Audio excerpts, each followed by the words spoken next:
And we're live, everybody. Welcome in. It is Tuesday, July 23rd, 2:30 p.m. Central. We are live for Tesla earnings. I am joined with two wonderful dudes, and there will be more people joining us here shortly to talk about Tesla's earnings, their second quarter. I'm joined here by Mr. Matt Smith from rebellionaire.com. I botched it. It's okay. And then Hans from And then Hans from C. Nelson on X, also Hans C. Nelson on YouTube, and that was also my co-host for our Friday and Tuesday podcasts. Cool. All right. So exciting time if you're a Tesla investor. If you follow Tesla closely, this feels like Christmas every time. We'll start with Matt because, I will concede. Matt has been, and we have Emmet as well, Emmet Peppers. Welcome in, Emmet.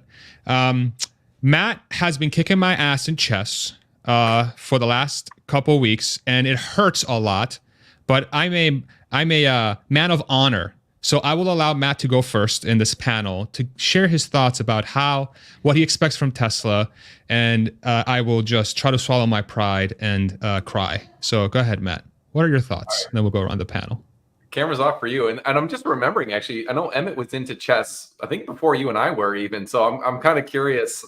Emmet would probably kick both of our butts, but I haven't played a game against them, so maybe we got to put that in the works too. We should. I'm happy to play so you guys what whenever. We actually interviewed a chess grandmaster on our channel at one point, and that was a really fascinating conversation. But yeah, in terms of Tesla earnings this quarter, I mean, the big news everyone's well aware of is the energy deployments, increasing 136%. I think it was sequentially. So the huge increase in deployments, and then to what extent will that impact revenue? So I've been of the position that due to revenue recognition kind of practices with Megapack, that you're going to have a very big increase, but not quite 136%. So, my expectation is that Tesla Energy is going to contribute a lot to gross margin and earnings per share this quarter. I do think we're going to see an increase in gross margin. Like I'm expecting around 27% gross margin in Tesla Energy. Be very interested to see where that shakes out.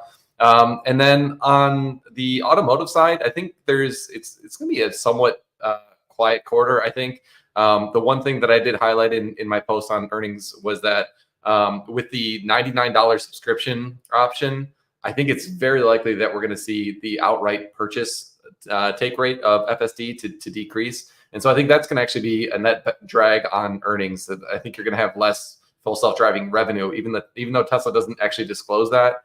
It's something I track in my models. And I think we're going to see a bit of gross margin pressure on the auto side because you're going to see more people opting for subscription rather than the outright purchase. And that kind of hurts the short-term financial performance.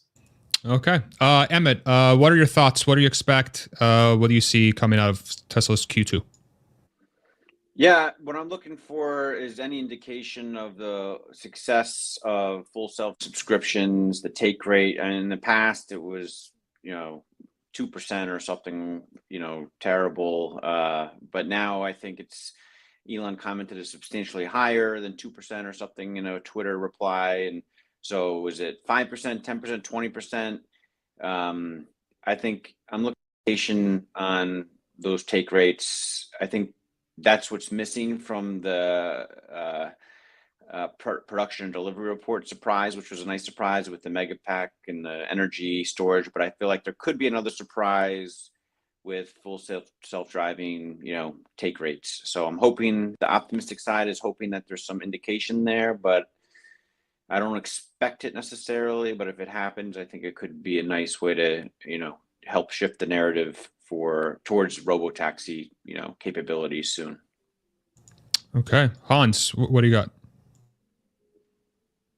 Well, I'm definitely looking forward to hearing any updates on the progress of the supercomputer cluster that's going on there in Austin.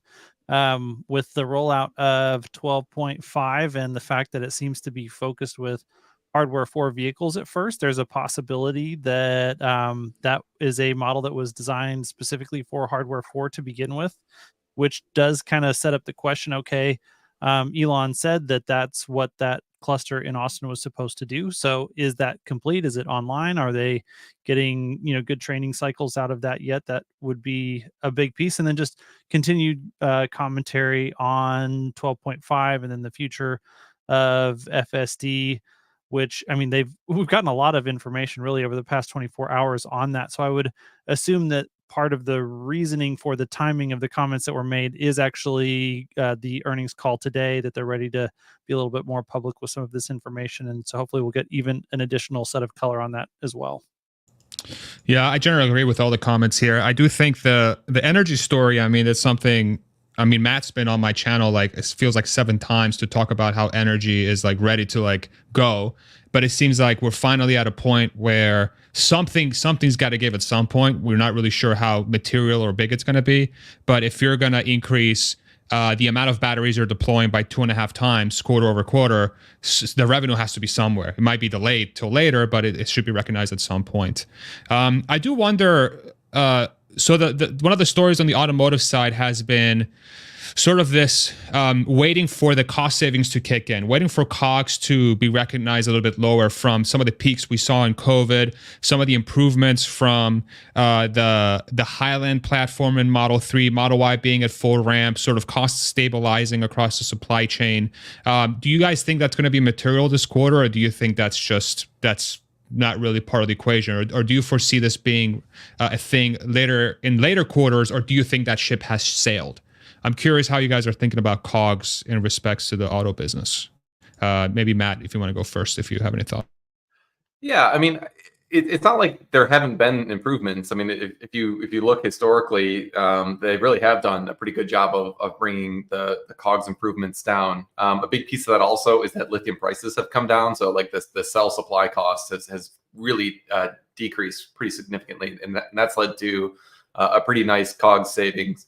I think there was a comment, I forget exactly how it was worded, but on one of the recent earnings calls where there's not going to be major step downs in COGS from where they are right now, but it's more like kind of sequential, like modest improvements. And so that is kind of my expectation that, we're not going to see like $1,000 shaved off COGS anytime soon because of like supply chain or removing the ultrasonic sensors or anything like that.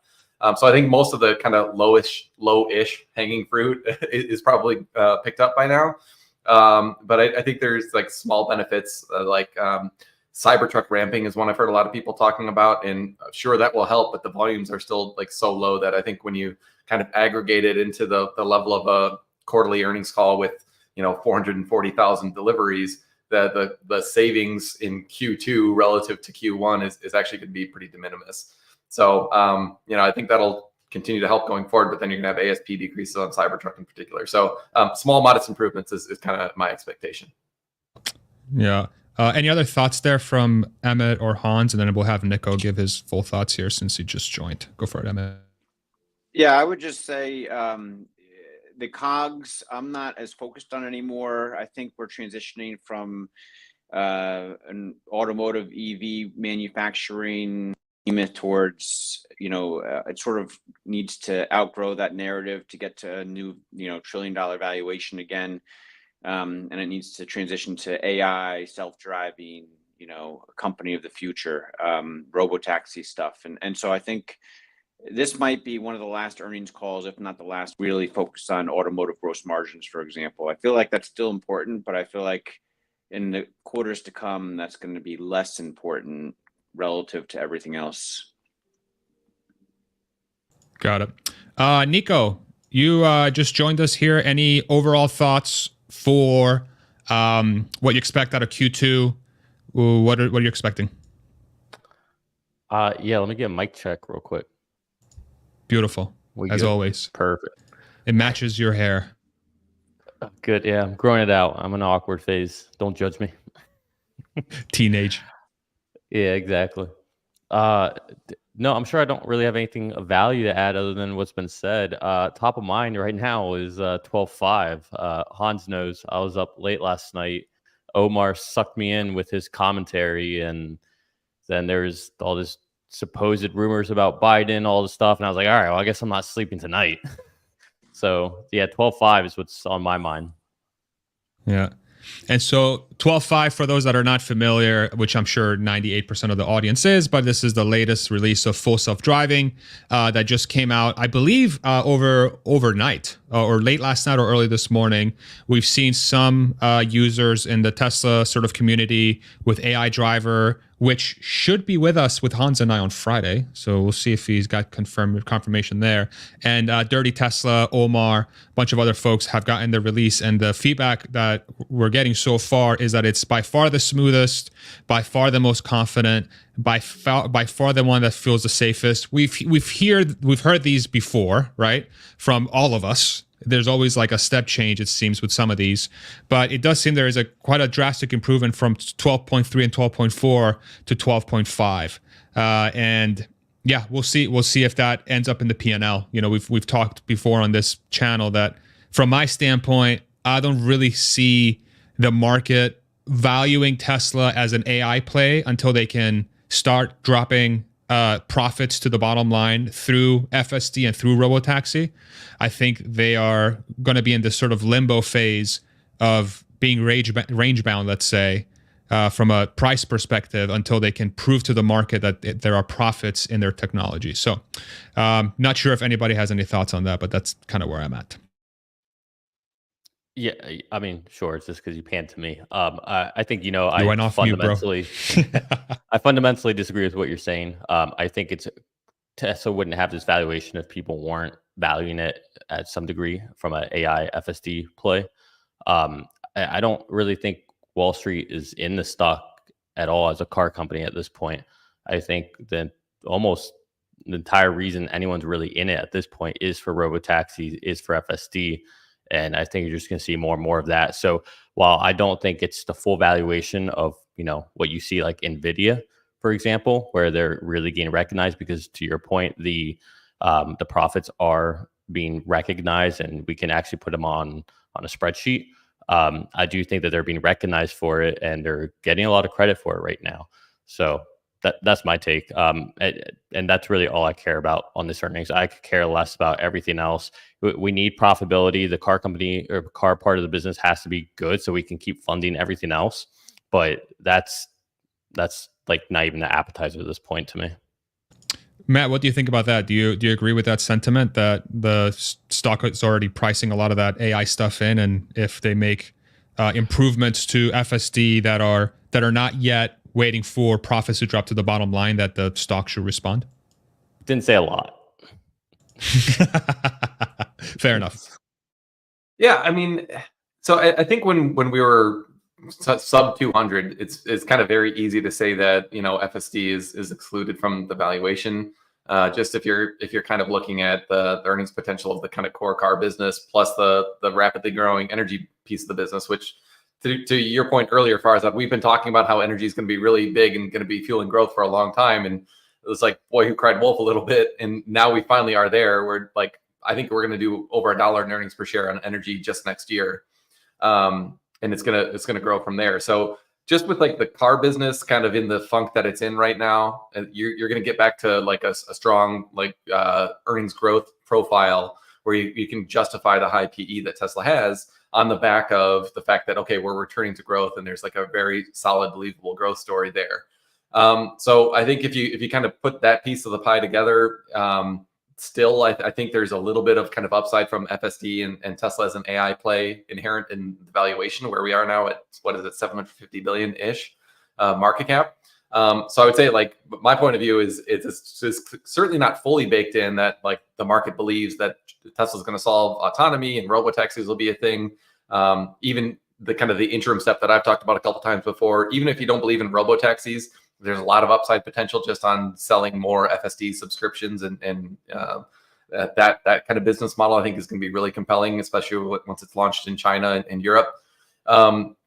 So I think with where we are right now, there's way more upside if the market sees kind of credibility that the path to autonomy is actually really close. Like if the broader market believes Omar that Tesla's software as it stands today is better than Waymo and Cruise and that sort of thing, like there's a lot more upside I think that could be realized.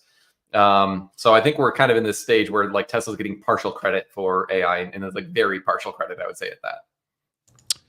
Hans, do you have any thoughts on that, on the whole discussion here with being recognized as an AI play?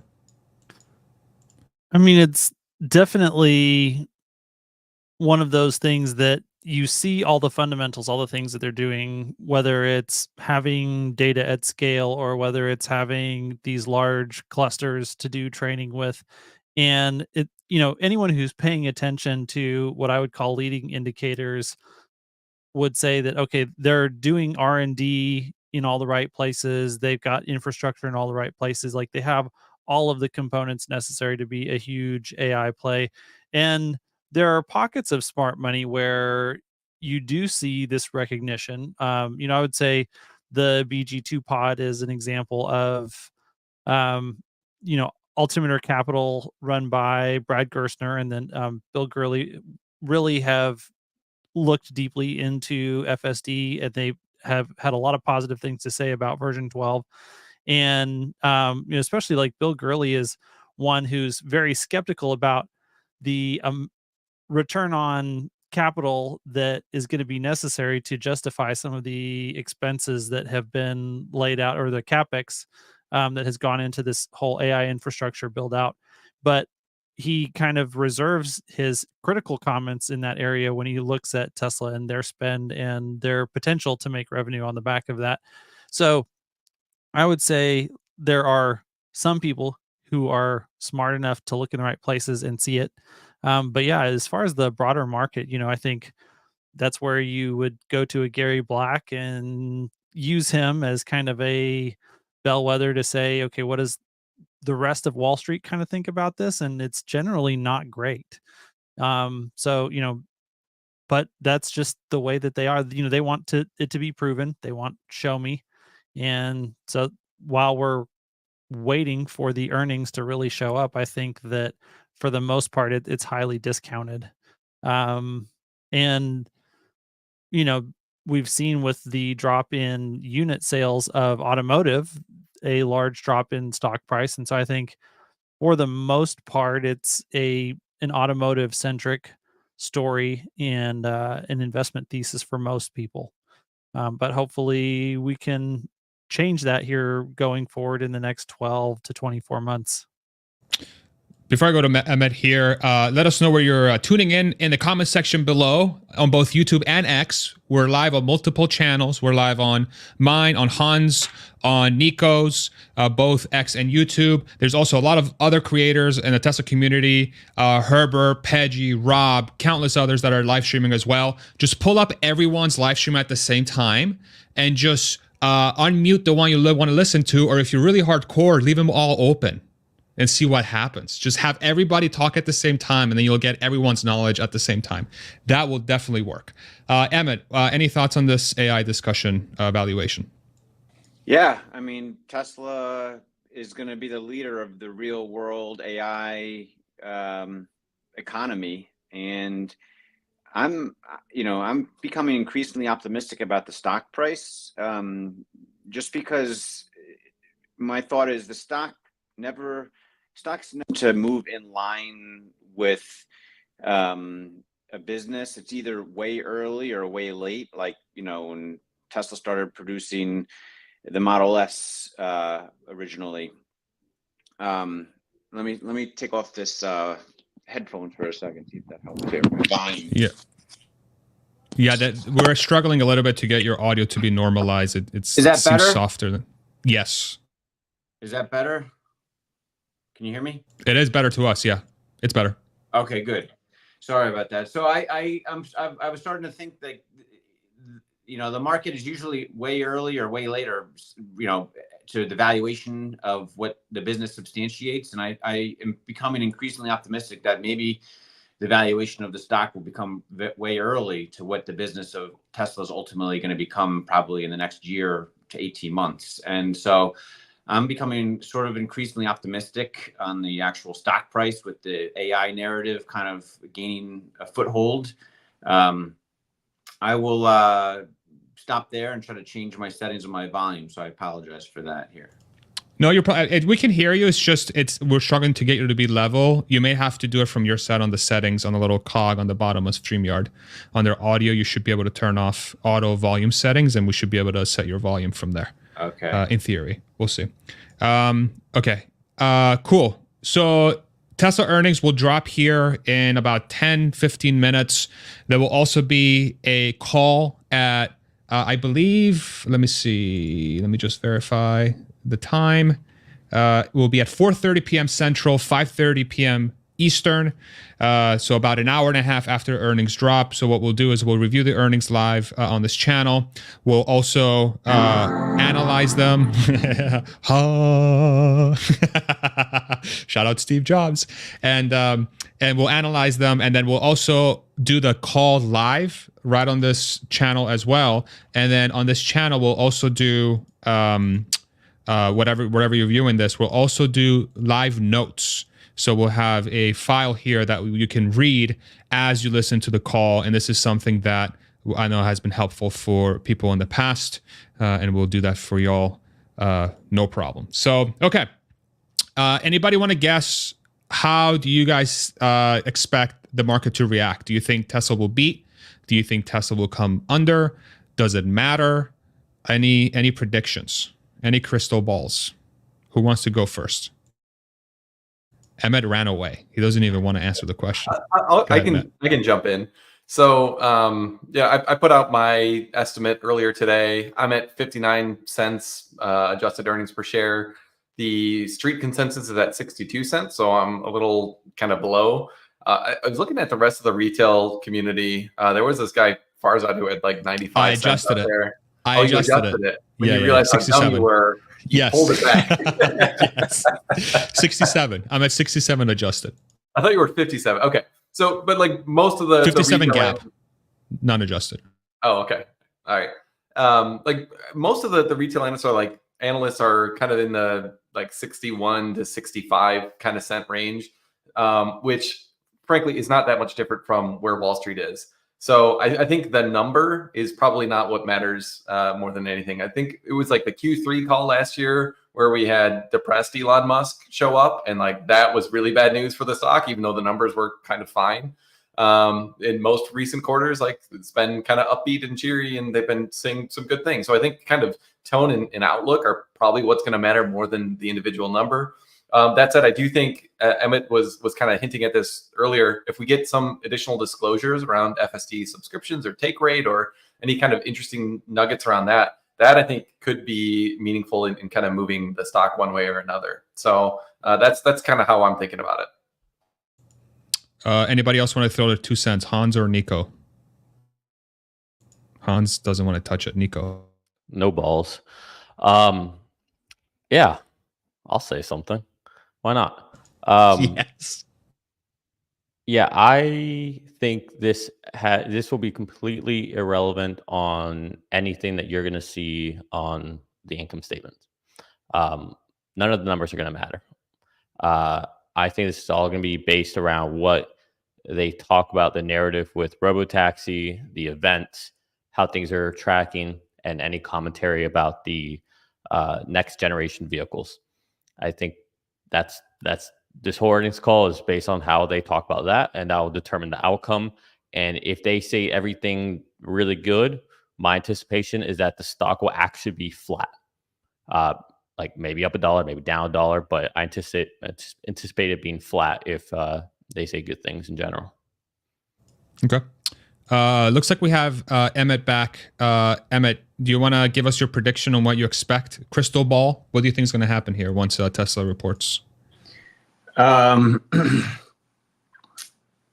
very uncertain. I think we could move up substantially higher in the coming weeks, but I wouldn't be surprised if we drop. I don't know. I'm uncertain, but I don't think it's going to be a sell the news type event.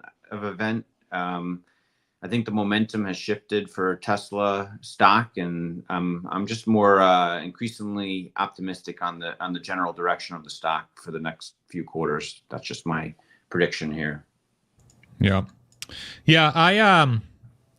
I think I agree with what Nico said, where if they have a really good report and it's like an upbeat call, not much is going to change from where we are today.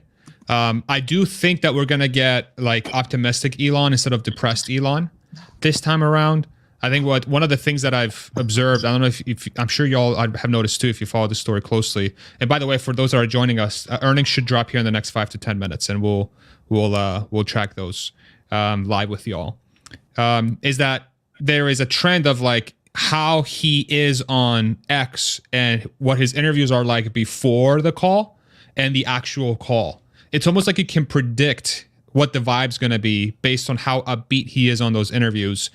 He just had an interview with Jordan Peterson yesterday that was live streamed on X, and they spoke for 2 hours, and he seemed, Jordan Peterson also talked like 80% of the time, which is fine. He has every right to do that. It's his podcast. I thought it was a good discussion on 2X. Hans gave me that recommendation. But yeah, I thought he was in a good mood. He's been very active on X. He's been joking around. And I know some people like following the stories like, wow, this is like you're like reaching here. But like I encourage you to go back and sort of look at the vibe before the call and then the actual call. You can kind of predict in a way what kind of Elon you're going to get. And we'll see. We'll see on this call what kind of personality we're going to see. I think we're going to get an upbeat Elon, which has been good for short term. But I think the overarching premise here is that it doesn't really matter long term. It's all hinging on progress with their AI play. And even on just in that interview with Jordan Peterson as well, one of the comments that was made, again, this is sort of like the rebranding of the story, let's say. It's a AI company disguised as a car company that was mentioned on that interview that has nothing to do with Tesla. So a lot of investors that have been following Tesla closely for a long time, I think, are probably very encouraged by some of the signs they're seeing out of the company, the rhetoric, so on and so forth. So, hey, Farzad, a question for you. Do you still stay in touch with any of your former colleagues at Tesla? What's kind of the sentiment around, the morale and the company, if so? Yeah, great question. I do. I very much do. Ever since he did the layoff, there's been a fire under people's asses that was missing for maybe a year or two. That was some of the quotes that I heard, is that some of the I don't want to say that maybe the teams were complacent, but there wasn't that same level of fire because there was a sense that there was a little bit of like bureaucracy had crept in some places that shouldn't have been there. And while I was at the company, I noticed that myself during the Model 3 ramp. One of the things they said is like we need to get rid of all the barnacles. Remember that whole barnacle thing? There's a lot of barnacles on the story. We need to get rid of them. I noticed a very dramatic shift on how quickly things moved after that. They went from like fast to like light speed. And sort of that's what I'm hearing from my friends that still work at the company. They just say that the vibe has shifted. It feels a lot more startup-y. Sort of that do or die culture that made the company so great in the past. Not that it was missing, but it was just amplified after those layoffs. So it's very positive, truly. Yeah. And did you guys see that recent article about the 4680 batteries kind of seeming to get past some obstacles? And it's coincidental that Drew Baglino, left, and a few months later they seem to be able to kind of innovate out of the obstacles they were stuck in.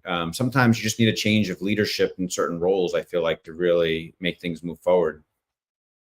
Yeah, I think that points directly to that. I mean, I know Drew was a phenomenal asset for Tesla for a long time, and I'm sure he still was, up until the day he left.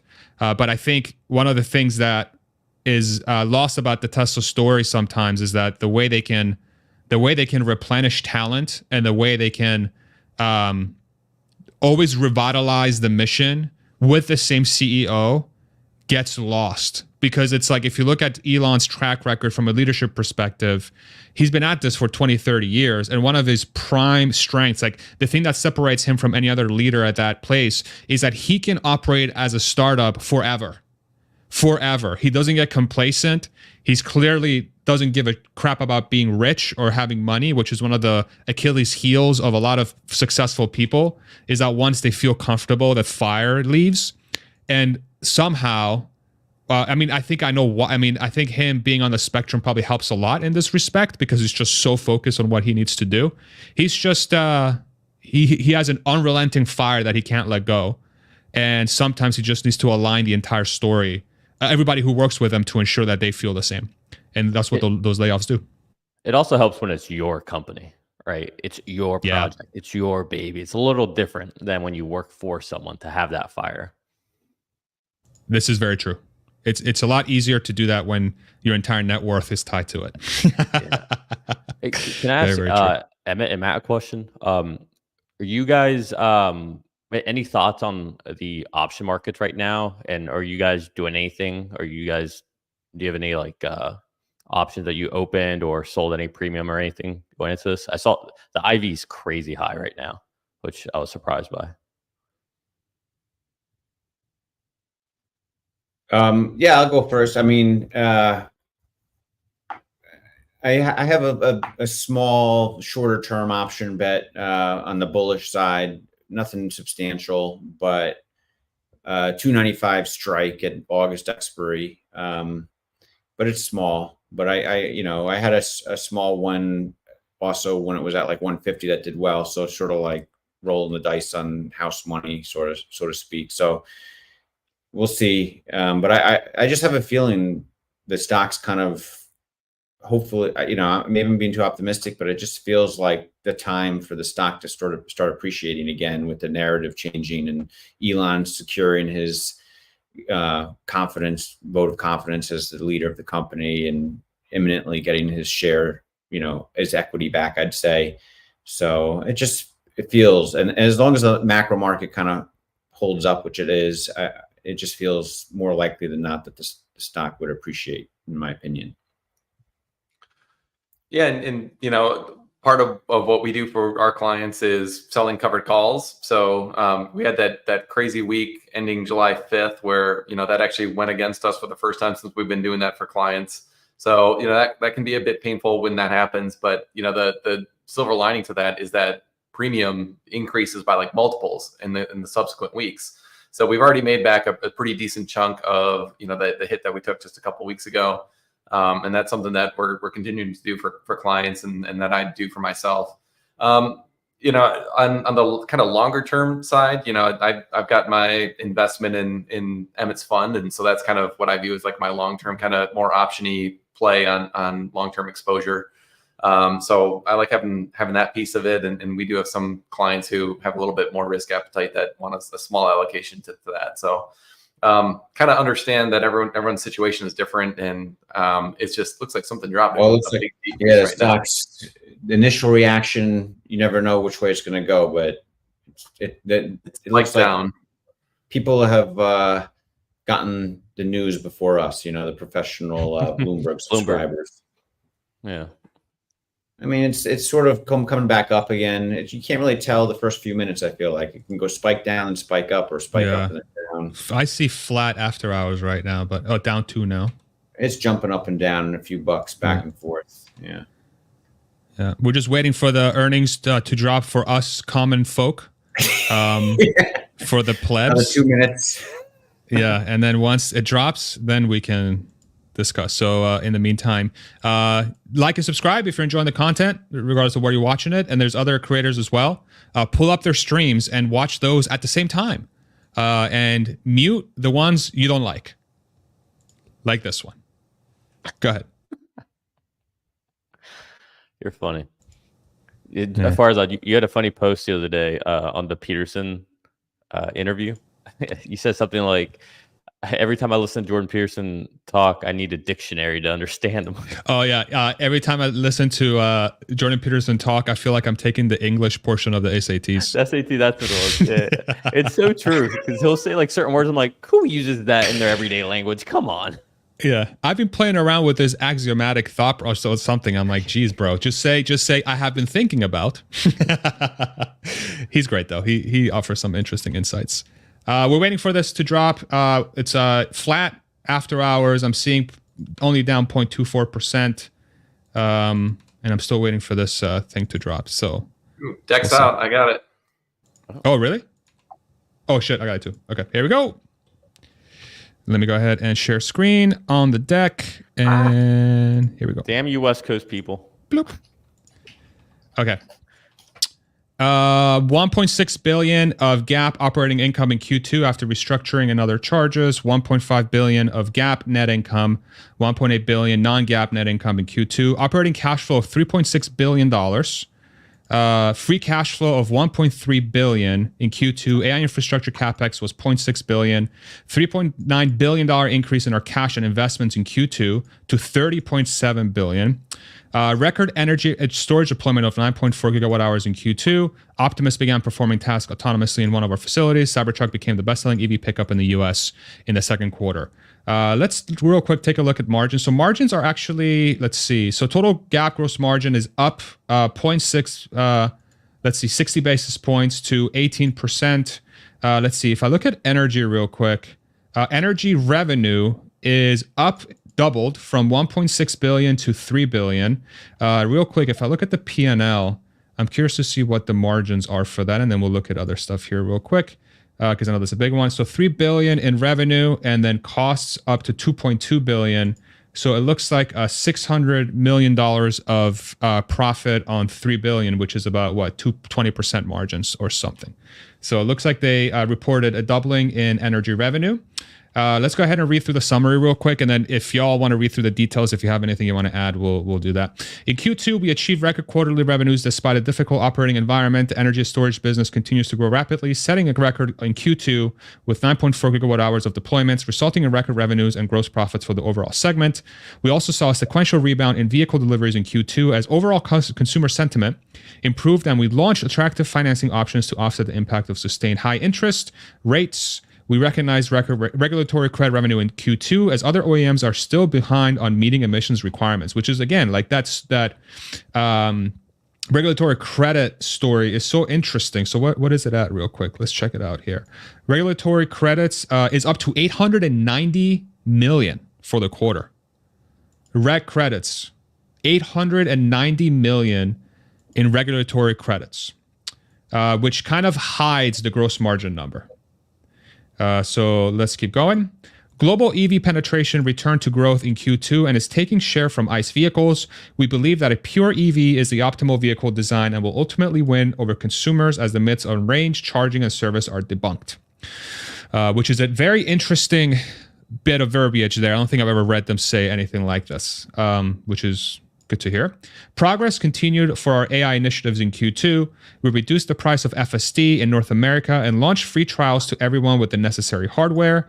These programs have demonstrated success and are laying the foundation for more meaningful FSD monetization. We expect to see an increase in FSD attach rates for our fleet as the capability improves and we increase awareness of the convenience and safety it offers if it offers users, which is interesting that they haven't really shown how much it has improved already. So that's a very interesting tidbit. So perhaps it hasn't as much as we thought. Overall, our focus remains on company-wide cost reduction, including reducing COGS per vehicle, growing our traditional hardware business, and accelerating development of our AI-enabled products and services.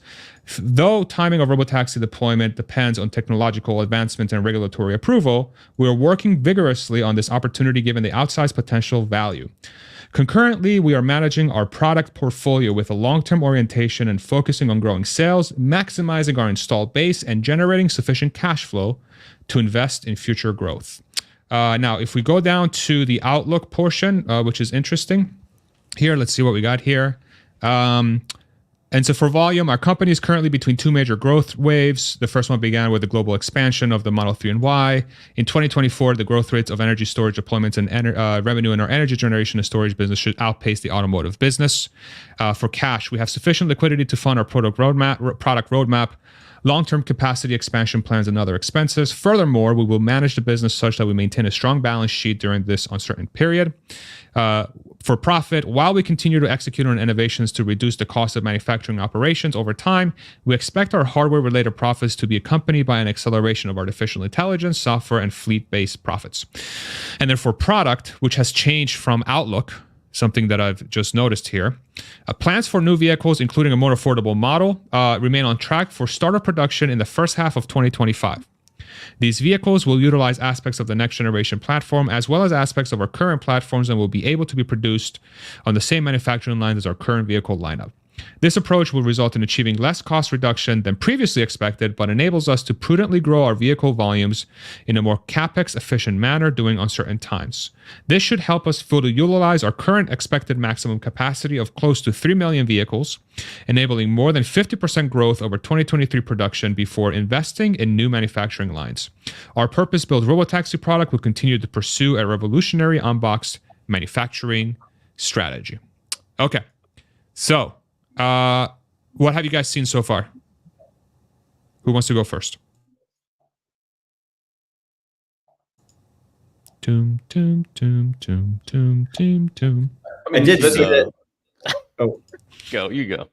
I was just gonna say one note was in the outlook. They're, I don't know if it seems like they're signaling towards 3 million, capacity by the end of this year. So you could almost hope they produce close to 3 million vehicles next year.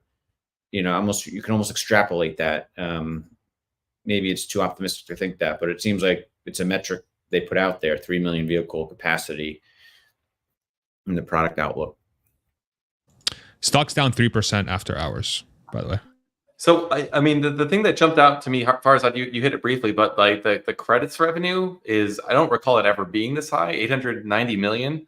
And so to miss on earnings as significantly as they did, despite credit revenue being so high, that kind of leads to more concerns around the quality of their kind of core earnings.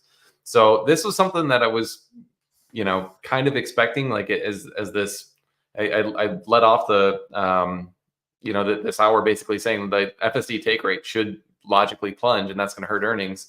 I wonder if that happened even more aggressively than we might be thinking, because otherwise I don't know how this, how the numbers are like this low, to be honest with you.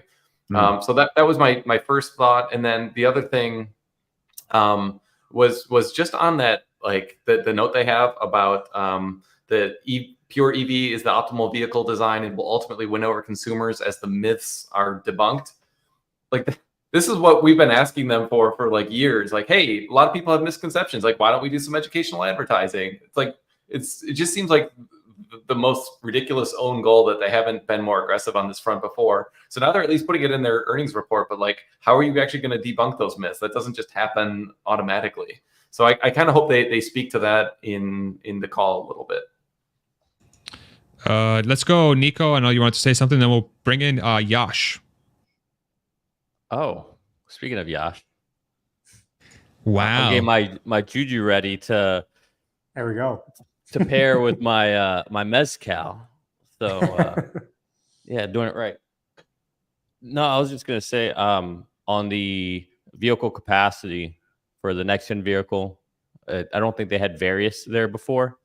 And then the other thing that caught my eye was I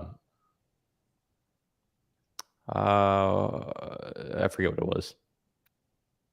Oh, well, it wasn't here. The fact that in the past we've seen them maybe not necessarily talk about like take rate or FSD adoption, but the fact that it's not here now after when kind of unsupervised and all that. It's the way everyone was talking about it in the community and on X and all that. It almost felt like there was going to be something here that was going to get broken out. I wasn't expecting that, but it definitely seemed like people knew things that I didn't know. It was kind of, I guess part of me thought we might see something broken out here about the take rate. Yeah. I'm happy they didn't personally, but I feel like if they said, hey, we think the take rate's gonna go up as people realize the benefits, implies that they haven't seen it yet. So I know there was like a report out there about the credit cards showing that only 2%, it was only a 2% take rate or something. And Elon said that's clearly false, but maybe it's 5%. Maybe it's not 20%. Maybe it's not 50%, right? So maybe there's still hesitation on people signing up for that $99 trial. Yash, let's go ahead and bring you in, my Juju brada, wearing the blueberry polo. Thank you. Dude, beautiful. I love it. I wish I could be wearing mine right now, but mine's in the garbage. I think this earnings report is pretty much on par with kind of what we thought it was going to be. I agree, Nico. I wish we got some take rate info there, but obviously that just tells us that it's not where they think it was going to be. It's like nothing to showboat about. But I tweeted this out this morning, and I can't stay on here for long, so I'll just get my point now. But we talk about EPS, and yes, it came down 10 cents or whatever it was, non-GAAP EPS under Wall Street. But I mean, that's kind of missing the forest for the trees a little bit right now. Like, and this is from me. I usually am the what's projections looking like? Like, let's talk about auto. I don't really talk about FSD too much, but it seems like this is such a front burner, short to intermediate term goal now for Tesla. It's not like this pie in the sky thing. And Farzad, we didn't get a date for robotaxi event yet. Have we in the report? I haven't had a chance to fully read it. Just a delay. So I wonder, are we going to get a date, do you think, for that today, right at the beginning of earnings call? That would be nice, but I don't know if we'll get it. I think they'll probably wait. The last two earnings call, Elon has kind of answered the most obvious questions in his opening statements. So fair. That's fair. I just think it would have been in the earnings report, though, if that were the case. And the stock's down, what, like 2 or 3% after hours? So, I mean, it's really not a terrible 4 or 5% now. Okay. Yeah. So maybe 5.2. it bleeds. I don't really know if there's anything Elon could say other than short of a robotaxi recognition of revenue or something like that happening this year that might stop. It's not really a big bleed anyways. We were up 5% the other day. So 5% here or there is kind of a wash, it seems like, for Tesla stock at the moment. So all in all, like, I think robotaxi needs to be the front burner question for everything this earnings report. Here's an interesting graph. Global battery electric vehicle market share, 12 months trailing. They're charting China's market share of the global versus everything else but China. What's very interesting here, so China is growing, and so the total is growing here, and it's mainly because of China. But it's so fascinating to see how flat, if you look at starting at Q3 of 2023, somewhere, let's see, it's over here. Q3 of 2020, just see how flat it is. It's almost like it was designed. It's almost like it was designed for this to just stop. It's like, stop, don't make any more EVs. It's so weird. That's just an odd trend to just have it flatline versus everything else while China continues to grow. And I think that backs up a lot of the sort of notions out there that say, hey, the Chinese are going to have a stranglehold on the Chinese market. And, if you are a competing electric vehicle player, you better be careful because they're coming after you. So curious, it's very, very curious graph here from an auto perspective. I don't know if anybody has any thoughts on that, but I just found that this just stuck out to me, this flatness here for everybody else as a percentage of total market share. That's the BEV share, right? Yes, sir. Right. Okay. Well, I mean, to be fair, Martin Vieca in the past has said nothing matters other than total market share. So, I guess this is cool to see, but total market share is really what matters. Just sliding through the rest of the deck, we got Gigafactory Texas South Expansion Data Center, beautiful glass building. Corpus Christi Lithium Refinery, looks like they're progressing on that. That's supposed to make 1 million batteries equivalent per year. I think it was the number that was given back when it was announced. You got the Cybertruck coding shop. So it looks like that's ramping. Model Y and Quicksilver with 1.9% available interest rate. So a little bit of marketing there. Now available for Model S and X. Lunar Silver, new color. Powers 1 GWh Sierra Estrella site. This is for Megapack and Tesla Energy. Optimus autonomously handling battery cells. So this was sort of the demo that they were giving of the bot doing some basic movements and moving batteries from production line to a container. Some of the key metrics here outlining operating cash flow and free cash flow with the vehicle deliveries and the net income. Again, the net income number and the adjusted EBITDA number is for this quarter is heavily influenced by the jump in vehicle credits and the growth in energy. And then I got to sit down and do some math on the spreadsheet at some point. So Hans, I'll probably have you take over a little bit after we go through the deck here, if you don't mind. And then some of the metrics around operating cash flow and free cash flow. You can see the operating cash flow has is on a downward trend with a little bit of stabilization here in the last 2 quarters. But over here, you can also see adjusted EBITDA net income coming down from the peak of the second quarter of 2023. This is trailing 12 months. Vehicle deliveries, you can also see a flattening, slight downward trend for the trailing 12 months for deliveries. A lot of the things that people focus on for the short term and medium trend for Tesla. And then, some financial statements, balance sheet information, so on and so forth. So I'm going to sit down and do a little bit of number punching here. Hans, do you have some bandwidth to take over a little bit and drive the convo? Yep. Wait, did you just say number punching though? You're going to punch number punching. Okay. I'm going to punch some numbers in the face. Mm-hmm. Well, so let's open it up here and just ask, are there any other, maybe Matt, this would be a good time to go to you on energy. Like, what is your reaction to what we're seeing now in the bottom line and the gross profits, and then gross margins on the energy side of things? Yeah, so energy is one where it was actually very close to what I was expecting. So I put out a post this morning. I forget exactly what it was, but I think I was estimating something like 87% increase in revenue on the back of 136% increase in deliveries. The actuals came in at around 84%. I was expecting a modest increase in gross margin up to 27%. They instead stayed flat at 25%. So the actual kind of numbers are almost exactly as I was expecting. Slightly worse, I guess you could probably say, but really about as I was expecting. And I think there's really not a whole lot of a story there. It's just the kind of revenue recognition, the deferred revenue rules is why we're kind of seeing that decrease. So, or not that decrease, but the revenue not ramping as fast as deployments. That's a kind of temporary item. The other thing that I was looking at a couple things while Farzad was speaking, so maybe I missed this, but there was on the income statement. Let me scroll down to where it was. There's this. And maybe share your screen if you can as well, so we can see what you're looking at. Oh, let me see if I can share screen. All right.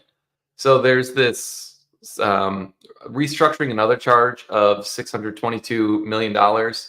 This is related to all the workforce reduction stuff they did and some of the other just costs associated with those headcount reductions that they were doing. So this is a pretty big hit as well. I wasn't forecasting quite this high of a hit, but when you kind of net out the this being a one-time item with the fact that you also had like a very significant one-time increase in the credit revenue, it's around $400 to $500 million higher than it normally is. So net, it's like a $100 million or so like hit to the company. So that kind of makes sense why you have the earnings per share being so much lower. But still, I think it's generally hard to kind of construe it as anything other than like a modestly weak quarter. But that said, not really a whole lot off from what I was expecting. So my adjusted earnings per share forecast was 59 cents, but I think they came in at like 52. So pretty close. Like I don't think there's anything catastrophic here, but it's certainly not the like very strong. Whoops, I almost left the studio instead of stopping to share my screen. There's probably more negatives in here than positives, but I don't think it really changes the story of like what's going to drive results from here. Like we were saying, it's not the numbers that are going to be in the deck today. It's the progress they're making on FSD. It's the new GPUs that they're installing in Giga Texas. So it's mildly disappointing, I guess I would categorize it as. And then Emmet, did you want to jump in here with any thoughts on either what you're seeing in the report or the market reaction? Yeah, I mean, the market reaction is not as bad as I thought it could be from kind of what I would say is like sort of disappointing Tesla legacy business almost results in terms of EV manufacturing, gross margins, demand seems kind of weak. They have to keep lowering prices or offer zero interest rates to get, and so it's just a matter of time for the investment narrative to kind of shift to the future business of Tesla, which, it will bring up the manufacturing business along with it when the AI and the software gets better and the FSD take rates get better.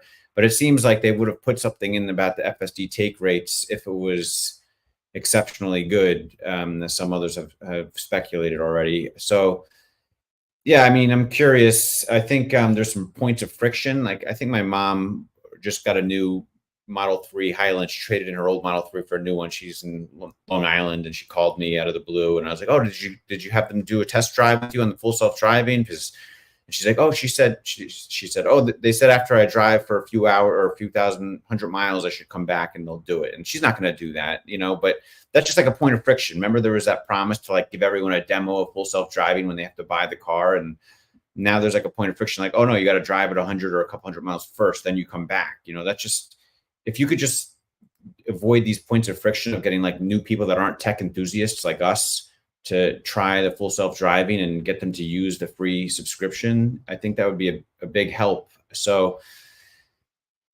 I don't know how Elon's going to address that. That's my concern. And, just like advertising was, and I see on the 8th question down on stay.com, it looks like Kurt C asked a good question. Do you feel you're cheating people out of the joys of owning a Tesla by not advertising? So I hope they get to the 8th question down, because I feel like that's 2 years too late. And so I hope it's not 2 years too late from now when we're saying, why can't they get more people to try out the full self-driving? I hope they think of something. And so that's my concern, is Elon, he's the ultimate decision maker. And I don't know if he relates to the common person that's not a tech enthusiast well enough. One thing, so if I plug in the energy numbers and I'm looking at gross margins, so the gross margin for energy is 24.6%, which is the same as it was in the first quarter of 2024. So they were able to double revenues, yet keep the same margin, which is, I think, something that people are going to be happy about. Auto gross margin, excluding ZEV credits and lease, is 13.9%, which is going to be impacted by a lot of the manufacturing of those cars that was done in Q1 with a lower production rate. So you're going to get that impact. Also, you're not really seeing a boost from Cybertruck yet. It's probably still weighing down those numbers. I would have expected that to maybe flip this quarter, but perhaps not. So we're still waiting for that to come through. Average selling prices for vehicles, excluding ZEV credits and lease, they're down 2.7%, while COGS are down only 0.24%. Now, again, those COGS are down on a previous quarter, Q1, which is going to be a lot of the cars that would have sold through in Q2 that were at a lower production rate than what would be in the second quarter. So they were still able to lower COGS sequentially, but not as much, not enough to offset the 2.7% reduction in prices from a ASP perspective. Just to throw out some numbers there.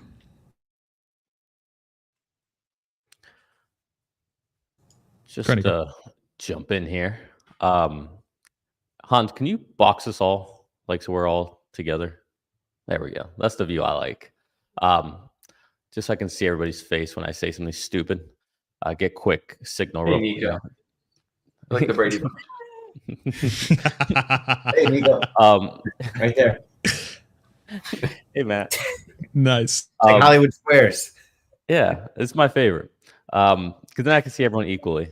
Anyways, so first of all, let me. Sorry, can I cut you off for a second? Oh, I'm so sorry. After hours is back to only being down. That's what 1. I was gonna 4. say. Oh, sorry, I ruined you. Jeez. Right. Wow. Go for it. I was gonna say we're only down 1%, and I was gonna make a joke about percentage. Anyways, the mezcal is very dangerous. I took the first sip, and it is strong. It's delicious. It's full body. I'm not a big connoisseur of mezcal. I don't know much about it, but this will be interesting by the end of this whole stream. That's for sure. And I've had one sip. Do you have like something to plug or something? No, it's just a Tesla mezcal. I like when Tesla earnings disappoints, we're gonna just switch to reviewing Tesla liquor. Yeah. No. Okay. So, all right. So can I offer I don't know, maybe a person who's too bullish on Tesla, a different type of perspective on all this? Because like I get what you're saying, Emmet, as far as FSD take rate, and I get some of the comments about advertising everybody makes, but if I'm putting myself in Elon's seat, I don't give. Oh, I don't want to cuss on here. I don't care about FSD take rate. It's honestly not what I care. It's a means to an end.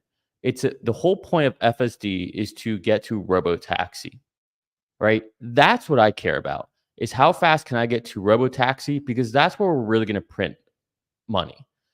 And that is going to be the ultimate advertisement, is robotaxis out there, not actually going out trying to educate. And who cares about educating people at that point? Because if we can really make robotaxi a real thing, the way we talk about, the way Archivest talks about disrupting cities, getting to a point where it's kind of silly to own a car, it kind of just all answers or solves the problem that we're all talking about for advertising or take rate, or how do we get more people to adopt there? How do we get them to know about the technology?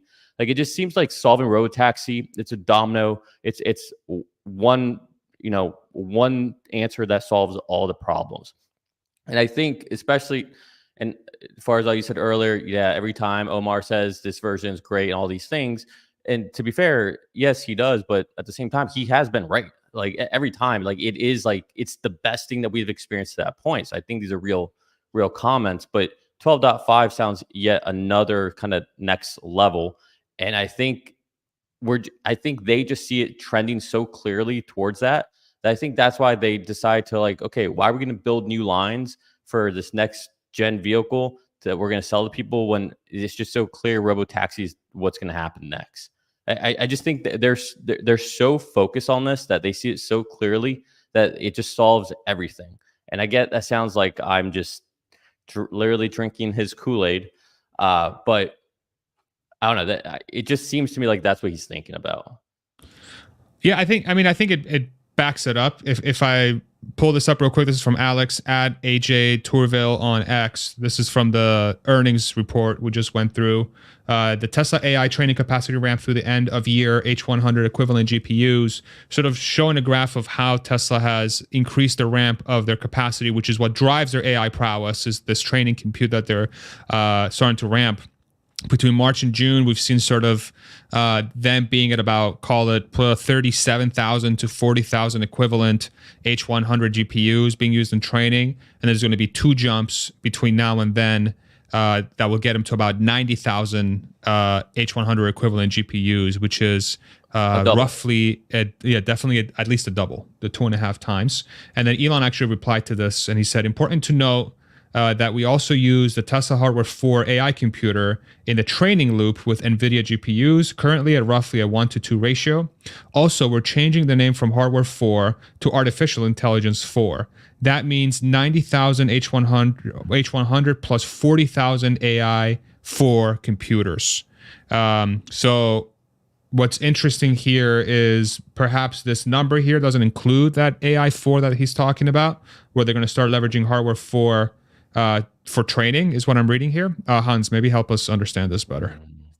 Yeah, no, it definitely doesn't. And it's interesting that they are now, we had heard that they were going to call Hardware 5 AI 5. And so now for them to actually pull that in and say, we're going to do the same for Hardware 4, the reason, and Nick can also, elaborate on this a little bit more, but the reason that they are adding these Hardware 4 computers, which are going to be set up in a cluster just like you would do these GPUs, which, these are chips that are not originally probably designed to be racked and to be set up, inside some nice, cool warehouse somewhere in rows and rows and rows upon rows of computers, is because they after they solved their compute bottleneck of, okay, now we've got enough H100s or H100 equivalents to train the great new model, whether that's 12.0 or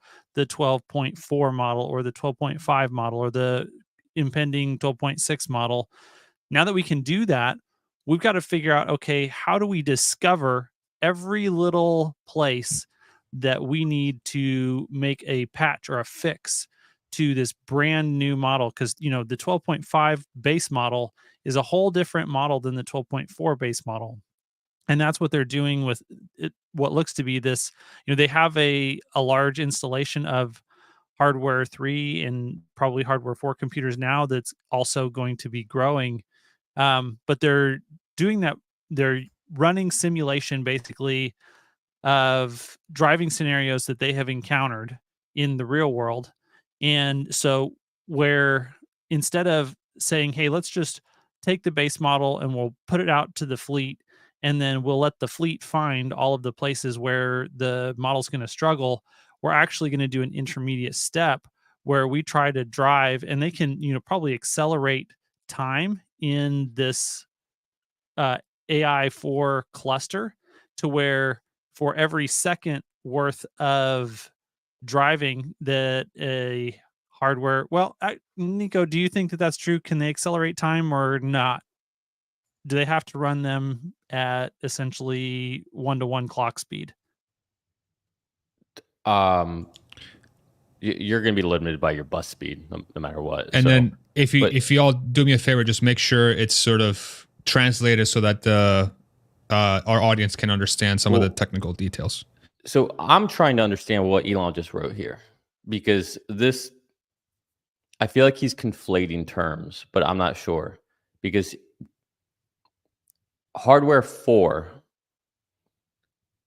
my vehicle has hardware 4, right? But I feel like he's talking about something else when he says hardware 4 here. I don't think that's true. I think it is hardware 4. So this is where what I'm relatively confident is that they're taking the hardware 4 computers that would normally go in a car, and they're making a cluster of these. So they're putting a whole bunch of these side by side and rows, up and down, to simulate driving billions of miles through, not just like, these are not simulated miles necessarily of pretend data. This is all of the cases where they have collected from the real world area, like intersections that were challenging, or pedestrian behavior that they've seen that was problematic, and they've saved all of that over time. And now they want to run, this is basically unit testing for the FSD software. And so after it gets trained out of the H100 cluster, then it goes into, and it gets fed into this hardware 4 or AI 4 group of computers, and they try and do all of the validation testing there that they can before they start rolling it out to anyone's actual physical vehicles.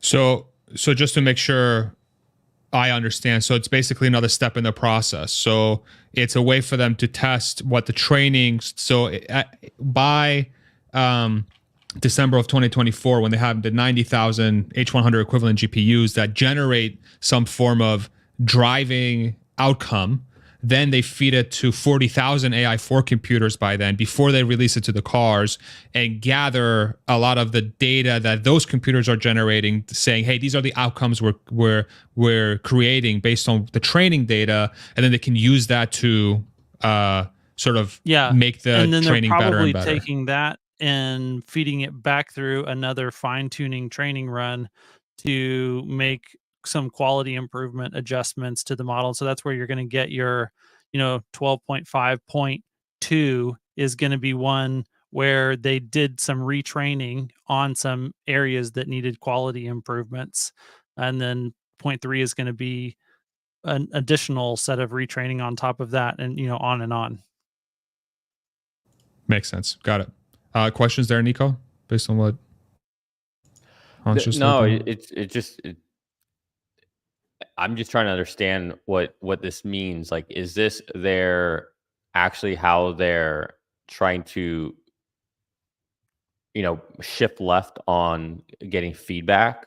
Is this how they QA? Is this what they're using with simulation to, when he says it's taking, it's thousands of miles between interventions? Is it because this is what they're using? Is it because that's what they're seeing in the fleet? Are we rendered useless at this point, other than for feed and scale input and intervention? I don't know. It opens up so many more questions, and then, yeah. I mean, it. I don't know. It's so many questions. Like he's that's what Elon does. He says like these 3 or 4 lines, and you're like, what exactly are you saying by this? And then it's like this game of, what do you think he means?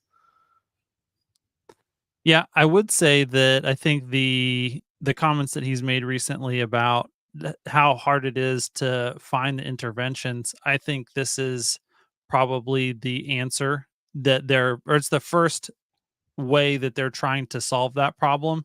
Is now that we Yeah. have so many miles that we need to go before we find an intervention, we need to have a new tool in the toolbox in order to help speed up that problem. This became the bottleneck.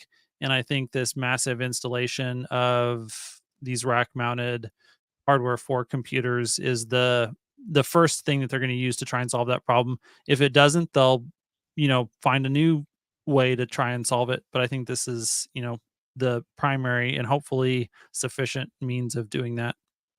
Yeah. Assuming we're reading that correctly, which I imagine we are, I think you're spot on, because when Elon first said that comment about, thousands of miles, whatever, between, it's hard to tell which model is what.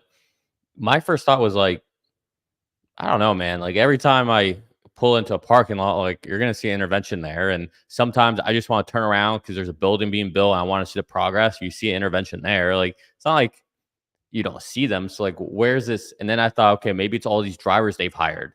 I'm like, okay, well, man, okay, maybe, but that's such a small sample size. And so this would actually answer a lot. Real quick, Tesla stock is down about 3% after hours, 3.5% now. It was down about 5.2% after going up, being down 1.8%, and now it's down 3.5%. So within the scope of movements, especially given, let's say, that the low quality of earnings with the really high rec credits of 890 million, which was over half of the net income that Tesla printed, stock is down 3.5%. So we've seen much larger moves on earnings reports that, Yeah. So far any as thoughts there? I'm personally happy with the reaction to the stock, given the kind of disappointing earning result. In the past, after a nice run up in the month leading up to earnings, when you have kind of a disappointing earnings report, the stock would easily be down 10 or 20%, but we're down less than 5%. That's, to me, that's a good sign, at least. I think, it seems like we've hit a floor, maybe, or we're close to the floor of Tesla, and hopefully things just get better from here in terms of earnings reports, earnings quality, profitability, demand showing up again in the earnings reports. So I think I'm trying to stay optimistic in what to me seems like a disappointing earnings report, I guess is what I'm saying. Yeah, I think their ability to also add cash to the balance sheet this quarter is something that I don't think that's going to impact stock price at all. But I think, from my standpoint, it speaks to how it's a financially strong business. Even if we're going to have, disappointing quarters from an earnings perspective, they were still able to add $3 billion to the balance sheet. They were able to bring down inventory by about $2 billion by sort of, let's say, matching production to deliveries. But I mean, these are, if I'm thinking about it, these are inconsequential within the context of artificial intelligence, FSD, and so on and so forth. I think it's a waiting game, such a waiting game with the story right now. I think in the past, this story has had this sort of, I don't know if you guys agree with this, but it's with the deliveries and the ramp of the Model 3 and the ramp of the Model Y and so on and so forth. If you're looking at the auto story, it was a little bit more clearer to see where this was going, because there was actual data out there that you could touch and feel. Whereas this one, because they're trying to solve something so novel with full self-driving and the approach they're taking, it's much more of a black box. It feels like a lot more of a black box. So even in this situation where, let's say, Tesla investors like ourselves are confident that Elon and team and everybody at Tesla will get this done because we're actually feeling it in the cars themselves, it's still a black box because it's a software thing instead of a hardware thing. And we can't actually like go to factories and look at how many cars they're producing. We can't really, the only thing we can look at is like how many H100s they're buying. That's the only thing that's trackable, right? So I think that's what's interesting about the story now. That's the kind of feeling I get. I don't know if you all agree with this or not, but. I agree. Yeah, I agree. But also, you got to keep in mind, I mean, I know Tesla stocks, been up like crazy in the last month, 2 months, but it's still, I mean, we're in a slowing economy. Rates are still crazy high. Like it's not like things are just rosy out there either. So not trying to make excuses for a quote unquote bad report, but they've got 18 days worth of inventory, which is essentially zero, right? If you think about having to ship vehicles around, and presumably the Fed's going to start cutting in September. I mean, I think, to your point, Emmett, like the upside, it hasn't even really started to play out yet, right? Once the Fed starts cutting, interest sensitive stocks should start to, seize benefit from that point of view. So I think it's still really early in everything, and we also might be going to a recession, next year. Like you never know. So, just what do you guys want to do on the earnings call? What's going to turn the perception around a little bit? Because we've had some of these before, where like the report is a little bit, but then Elon kind of goes into salesman mode, and the stock will actually go back to the black. What do you guys think would take, or is it possible to turn it around based on stuff in the earnings call? I think if he leaks some details about the upcoming vehicles, and gives like a definitive timeline of the robotaxi unveiling, because as of now, it's still kind of up in the air. I mean, we all assume it's going to be October, but you don't really know until you have a date, right? So if he puts a date down, and then if he also, I think, discloses some stats or metrics on full self-driving subscriptions of the people who tried it for more than X amount of miles, the take rate was this high or something like that, I think that would be positive. I'm not sure they'll disclose that data. I hope that type of question is asked, but it would be interesting just to see what kind of data he would show for that or explain. Let's start polling some questions from the crowd. And then in about 45 minutes, the Tesla call will go live, and we'll do some live notes on this channel as well. And then before that, we're going to have our Elon doppelganger give us some answers from the Say questions. It's a tradition now, Matt. I hope it is a tradition, because this happens really every time. Yeah. I just want Kirkhorn back. I prefer the Kirkhorn voice. You can always bring him back for the sake of bringing him back. One thing I just want to say real quick, I see it mentioned in some of the comments about the Trump and stuff. And I personally think that it's important for Trump to win, for Tesla to succeed, getting past regulatory obstacles and burdens to kind of release the self-driving. I feel like the Harris administration is going to be just as unfriendly to Tesla and Elon as the Biden administration was. And so I just feel like there's a lot of risk in being able to roll out self-driving capabilities if Tesla's the only one that has that capability, with regulators that are tied to the administration, if it's not Trump. So I do feel, I'm not sure the market realizes any of that, or investors are really thinking about that, but I personally think it's important for Tesla's near-term future. How do you view the rebuttal to that say Trump will be a huge risk to the regulatory credits, which will damage Tesla's ability to post the ZEV credits to the P&L, which is going to hurt margins tremendously? How do you think about that?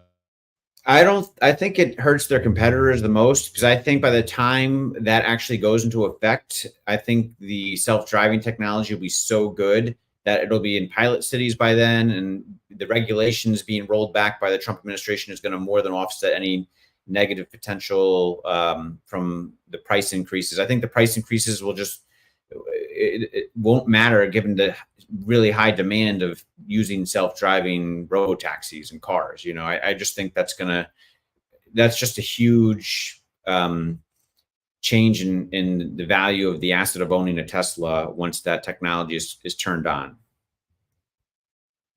Okay, Matt, Nico.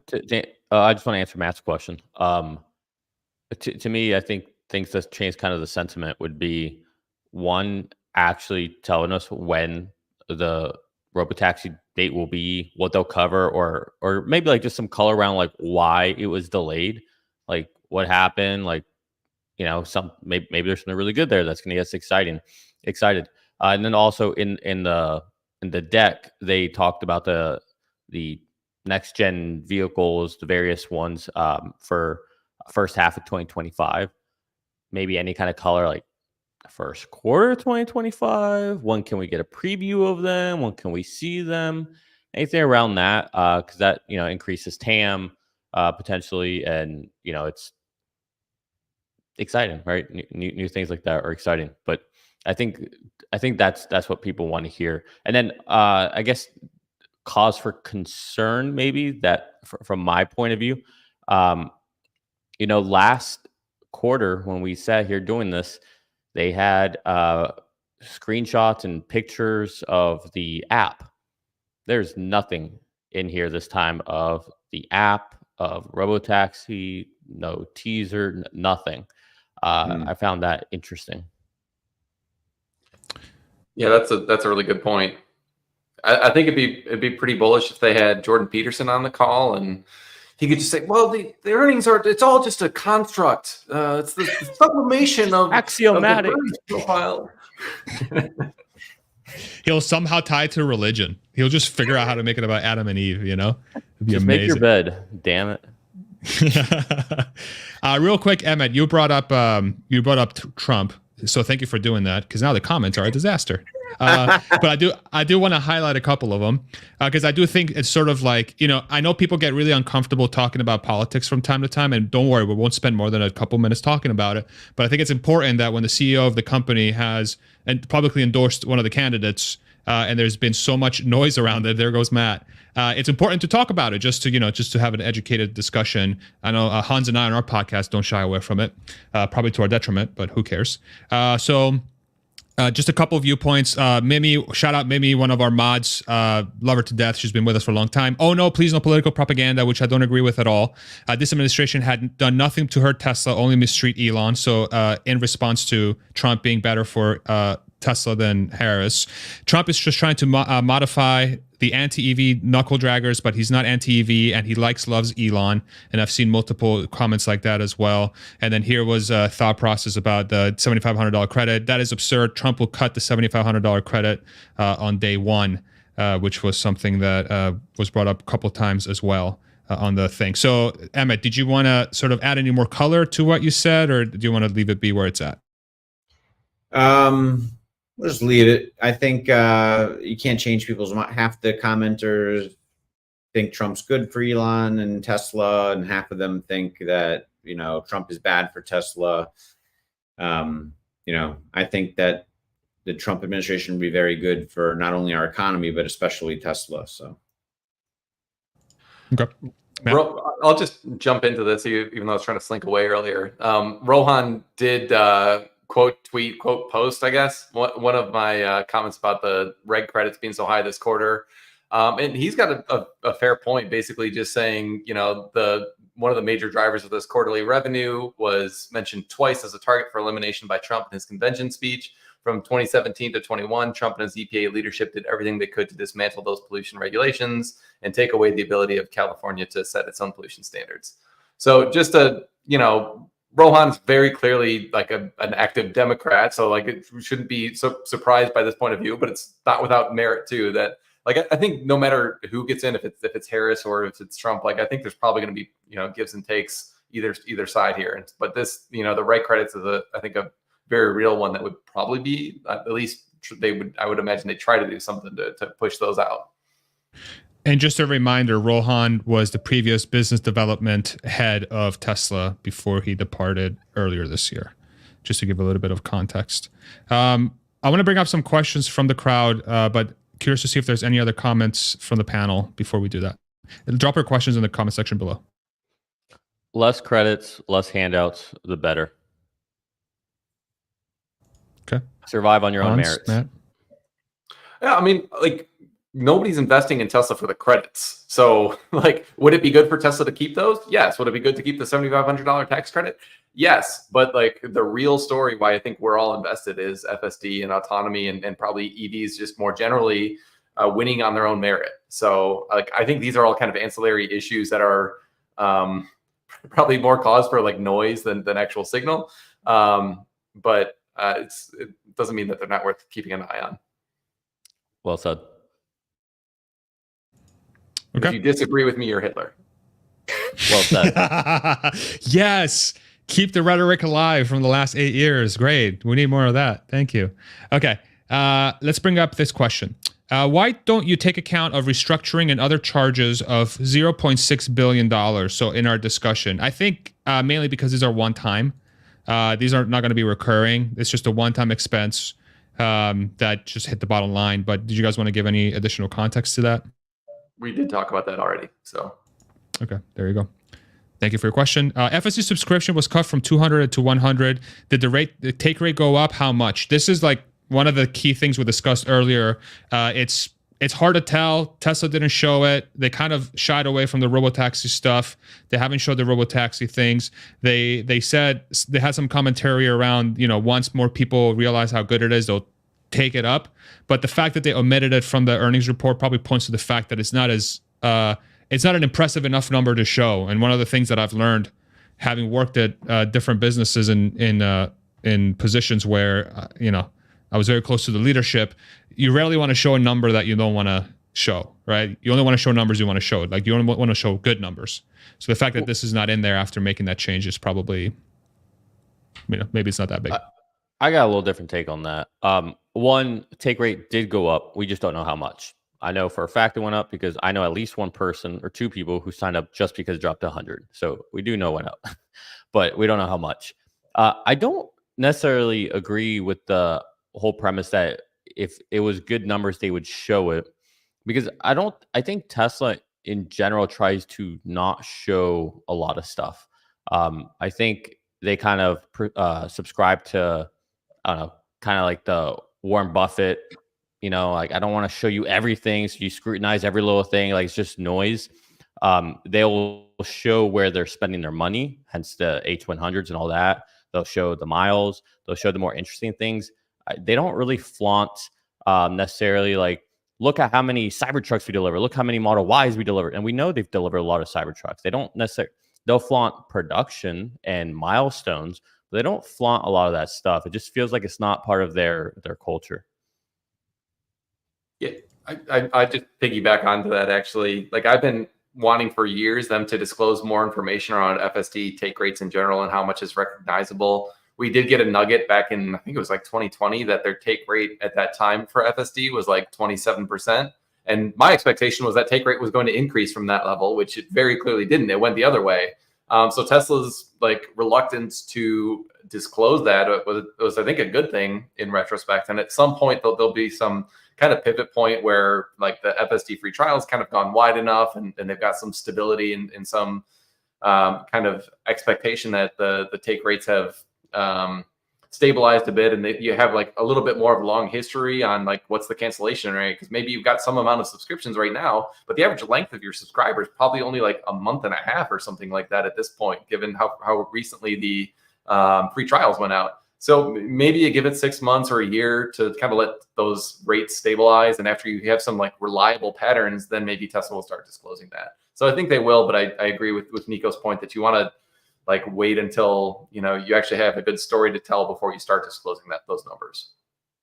Well, and I think it is somewhat contrary to, Elon seems very much focused on the robotaxi future. And so it's kind of like one of those pieces of data that, while we are very interested in it, and I think a lot of investors would be very interested in it, something that Elon might view as a distraction rather than something that is pointing our attention at the thing that he cares about. Oh, and cool. Yeah, I'm glad you actually brought this screenshot up too, Farzad. So,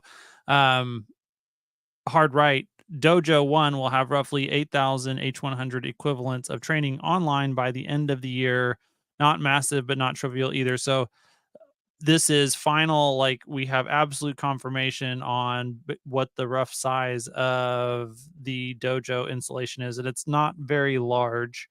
And he says Dojo 1. He doesn't even say Dojo 1.5. So these are, basically the Dojo tiles that have been kind of in prototype and then early stage production for a while now, and they're continuing to add to the size of the cluster, but it is growing much slower than the NVIDIA portion of what they have.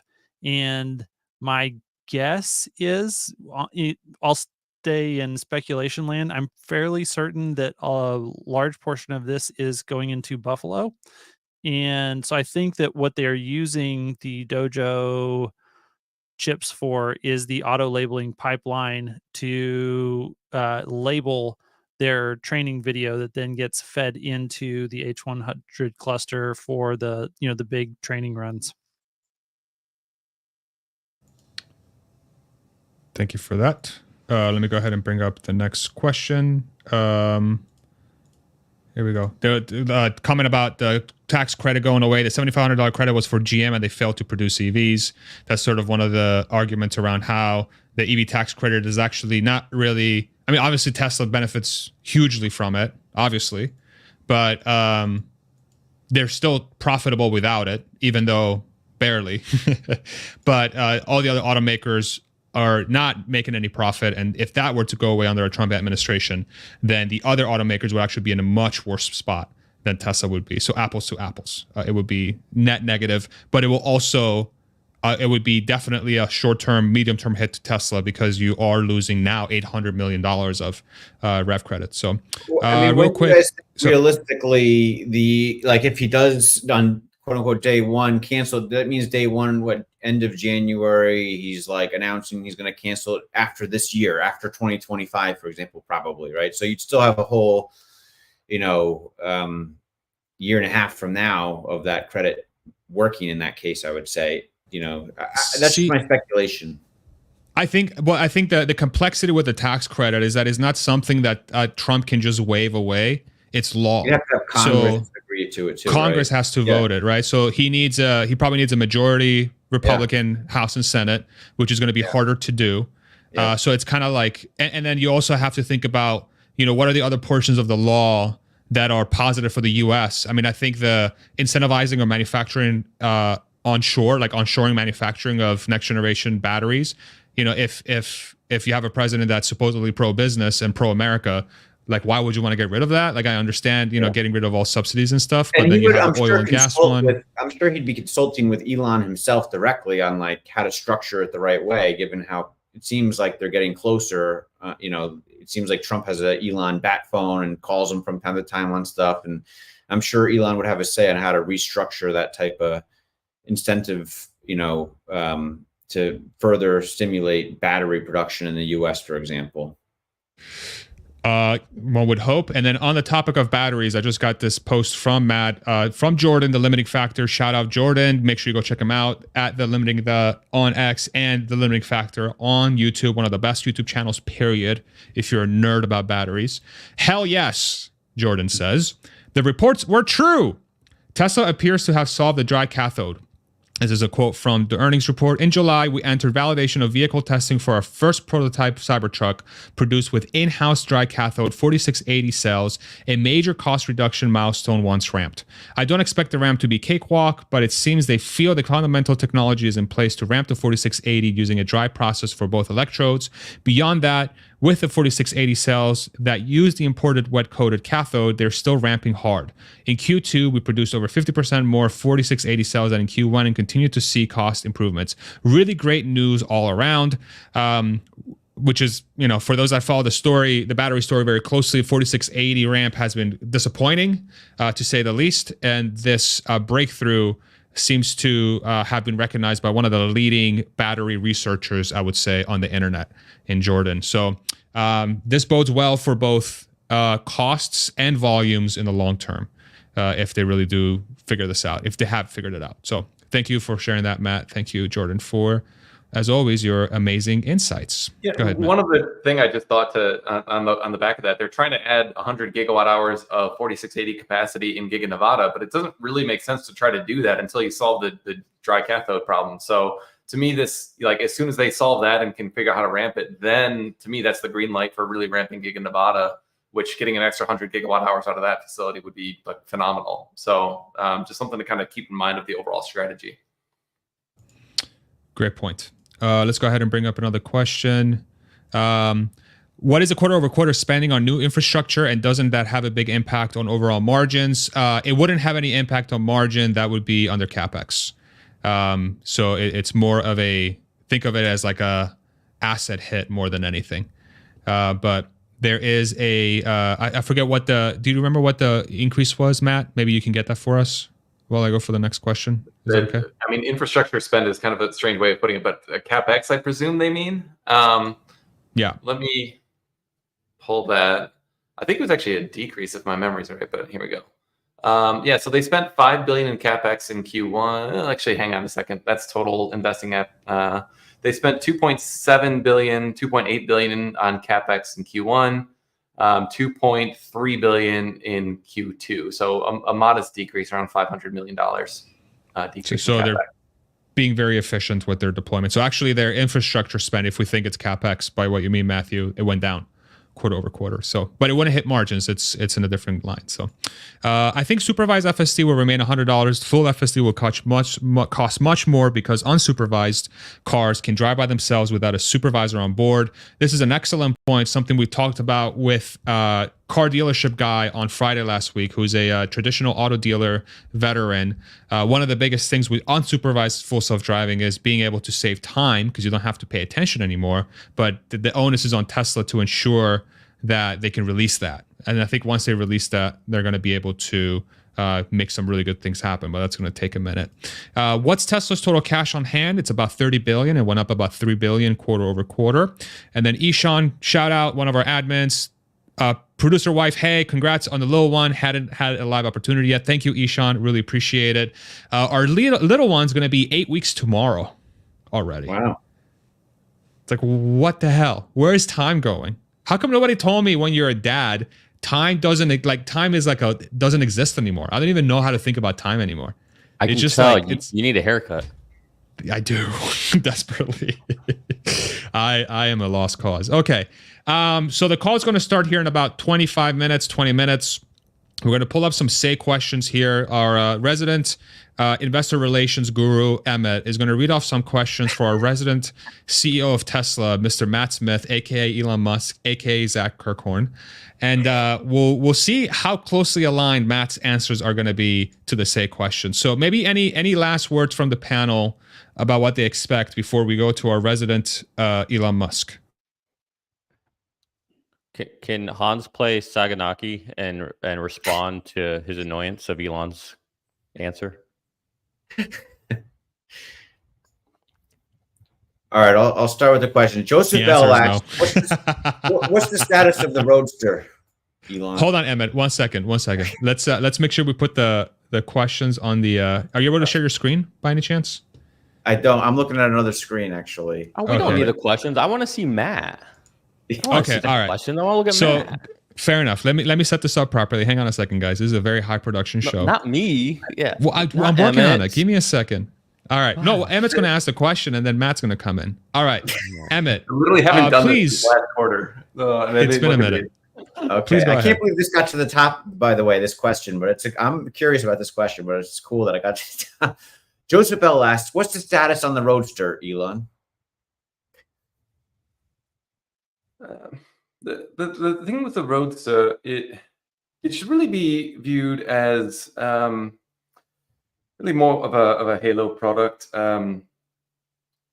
it's not going to really move the needle in terms of advancing the company's mission. If you look at what we're doing on battery production and especially everything we're doing to advance our AI abilities, this is going to be much more important to the future of Tesla than the 46 than the Roadster.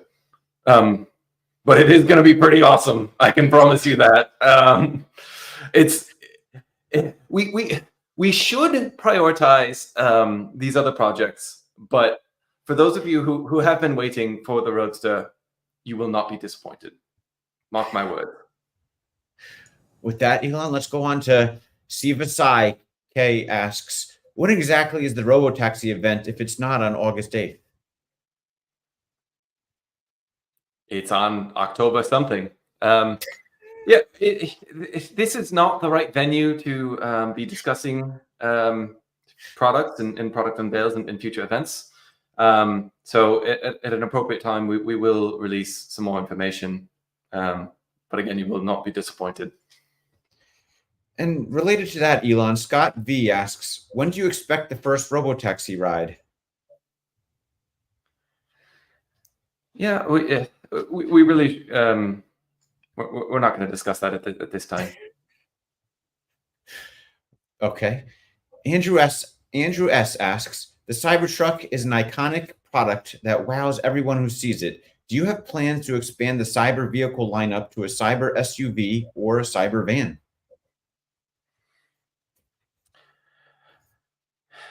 People said that the Cybertruck was not a real vehicle. When we unveiled it, they said it wouldn't be road legal, that it wouldn't be manufacturable.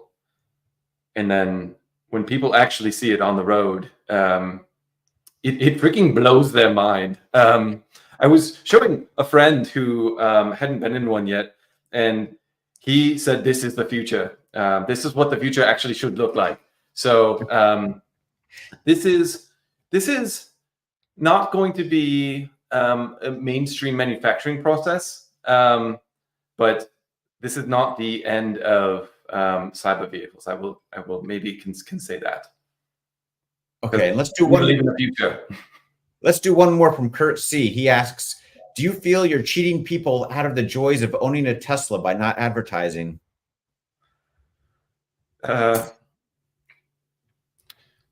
No, I think Biden is cheating the people out of EVs with his inflation and the higher interest rates that we've had to have under his administration. So really, we'd be selling many more vehicles if Trump were in office. And so we will do everything in our power. This is just me speaking. This is not the Tesla official position. But we'd be selling way more EVs if we were making America great again. So we want to make EVs great again, and so we're gonna rock out all these easy. So I just went completely off the rails there. Oh man, never fails. The sigh at the beginning, it's so good. I lost it when you did that. That was amazing. Well, I imagine him struggling with how to convey, compress his thoughts down to something that can be understood with someone at Tony Saganaki's level of intelligence. I think he's got to always compress down what he's saying so that it can be understandable. That's amazing. I can real see quick, you channeling Elon's persona. Your brain, when you look up, your brain is like imagining I'm Elon. What is he going to say? It's pretty cool. It's like a constant explosion of ideas. You wouldn't want to be me. By the way, boiled down AH is 100% correct. Drop your best insults in the comment section and I will bring them up. Don't you worry. Matt is a very good sport and he has the face to be punched. So go ahead and put it in the comment section below and we'll bring him up. I think I do have the most punchable face on the panel. I'll say that. I think you do. Nobody would do that to Hans, because I saw somebody in the comments said Hans has the LeBron beard going on right now. It just makes him look tough. Emmett's like an Amish beard. It's like a puffer fish. Looks like your son just joined you in the NBA, bro. How crazy is that? That's so cool, by the way. Okay, 15 minutes from the earnings call. We'll live stream it here on this channel and every other channel you're watching this on. There are other creators as well that are live streaming Tesla stuff. Bring their stuff up. Just bring them all up at the same time and just let the volume come at you at once, because that's going to be a great way to listen to everything. We'll also do a live note taking of the earnings call as well for those that join us. For those that are early, I left you a cute little note, and I'll go ahead and post this at the top of the comment section in the live chat so that you guys can follow along with us as well. So 15 minutes away from the call. Well, what are you guys? How are you guys feeling? What's the vibe? I got a question. Were those the actual say questions that were most voted? I skipped down to the first 3 or 4 were the top 3 or 4, but then I skipped down to the 8th one, the advertising one. It's always my favorite topic, you know. Okay, got it. Okay, I got confused. I'm like, okay, hold on, this really changed quickly on me. Well, the first 3 or 4, the top 3 or 4, yeah, that was the first. Those are the top. Guys, I was gonna say I went to sleep last night. I woke up and now the votes are different. I'm like, what the hell happened? Yeah, that Roadster one snuck up to the top somehow. I didn't see that there yesterday. Yeah, Manipulation, man. I remember on X there was one about a machine. Like, did you guys see that one on X? There was just somebody did something voting about how was Machine's mom or something. That's funny. Yeah, yeah. So do we get depressed Elon or happy Elon? What are we thinking? I think we get upbeat Elon. He just said good work by Travis and team responding to Martin Vieca. Seems like he's sort of a positive mood maybe to say something like that. He's way too active on X right now to not be in a good mood. Yeah, I would say that too. Okay, so this is interesting. So Google just announced that they're going to invest another $5 billion into its self-driving car business, Waymo. Whoa. $5 billion. Okay. So how many cars is that? Like 10? You know, that's their struggle. I mean, that's Waymo's problem. Is it costs like what, $200,000 for each Waymo, unless they're building new ones. No, sir, that is not their problem. Their problem is that they don't have a means to collect enough data. That's yeah, their long problem. term for sure. No, Yeah. not long term. That's the short term problem. Yeah, they need the that's just the data to problem. do anything. Yeah. That's the first step. That's fair. Not even That's how fair, to do something with the data, just how do I get it? Okay. Yeah, I think we got to upbeat Elon as well. Go ahead and keep posting your questions and comments in the comment section below from both YouTube and X, from any other platforms you're watching from. The earnings call is going to start here in about 13 minutes. We'll bring that live to you. We're going to have a great time together. Thank you, Mimi. Please hit like. Thanks for your support. Thank you very much. Like and subscribe all the channels you're watching. If you want to support, description below. Go ahead, Nico. Do we think there's going to be any new revelations, interesting things that are there told to us, leaked, etc. on the call? I would say that 40,000 hardware 4 maybe an indication that Elon's feeling good and just wanting to say things that we haven't known in the past. So you think we'll learn anything new that we don't, or do you think it'll just be status quo? We've heard all the same lines over and over. I think he's going to hype FSD to no end with 12.5. With 12.5 being out and some of the early reviews, he's going to hype that hardcore. You know what I think? I think he's going to leak the adoption rate on the call. Oh, I'll just go out on a limb and say that. I think the number is actually better than we think. He's going to drop it on the call. That'd be great. I'm going to be wrong. That'd be a total Elon move. And this CFO's like, no, Elon, we talked about this. We're not going to do it. nah, he wouldn't. That guy, he's still on ice. He's gonna take a couple quarters before he's on Elon's good side again.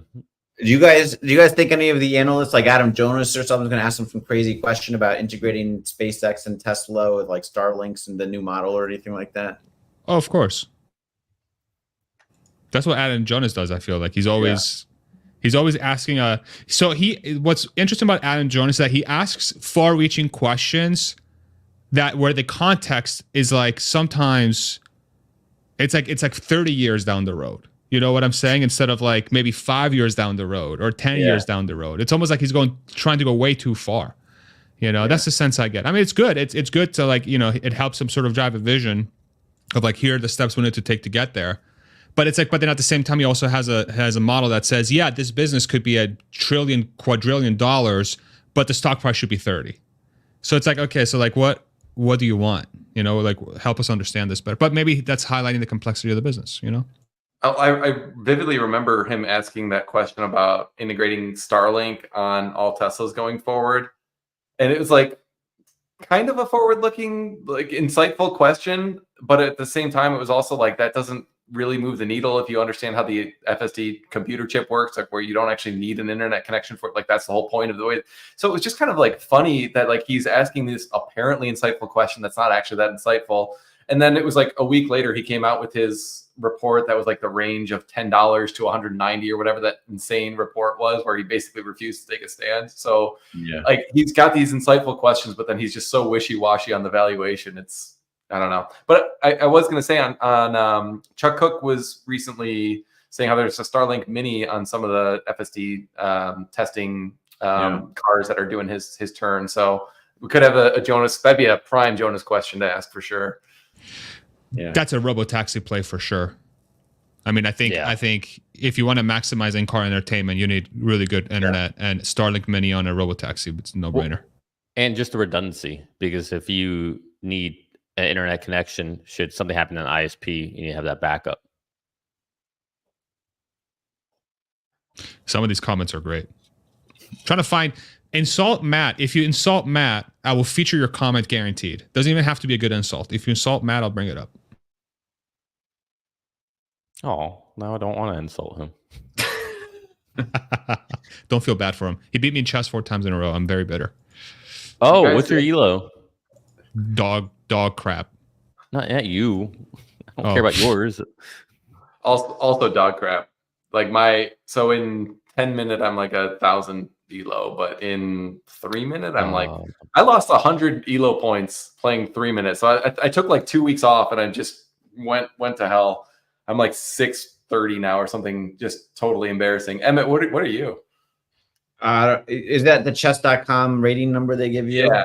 Yeah. I play a lot of like course. I'm not that good at the 10 or 12 minute. I think I'm like 1,000 to 1,200 maybe. But I think I like to play the correspondence chess, which is like I have a whole bunch of games where it's like you have 7 days to make a move. So I have like 10 games going on at once, and each one's like a puzzle I'll like think about over time and be like, okay, I think I'm gonna go there, and I have a better rating on that. It's just more, I don't know, I've just gotten in the habit of doing that. It's not as like, you don't have to be at the thing for 30 minutes straight to play the game, you know, or whatever. Yeah. You just kind of pull it up. I'm the opposite. Or whatever. I like 10 minute or less. Like, and yeah, Matt, those blitz games will destroy you. Will destroy your ranking. It's so bizarre because like I got into this point where like I just like slowly and steadily increased my rating, and then like I just didn't play chess for a couple of weeks because of whatever. Got back, and it was just like I didn't remember anything. Apparently, it was like hanging my queen left and right, and just it's like, oh. The worst is when you've worked so hard to get your rank up, and then you lose internet connection, and you're like, "Come on, no, I'm here. I'm here. I'm not resigning. Yeah. I'm here." That's why you need Starlink. There we go, full circle. I think the rating is different when you play like at least on chess.com, if you play like 10 minute or less games, it's a different rating they give you versus 10 minute to 15 or 10 minute to 20 minute games, right? And versus like the correspondence games. So they're all different. They compartmentalize the ratings based on how the different levels, because they're very different they're different games. You play really fast or medium speed or slow. In my experience, Farzad sucks at all of them, just across the board. It's like a 40-yard sprint versus a 5K. Like, they're not equivalent, you know? Yeah.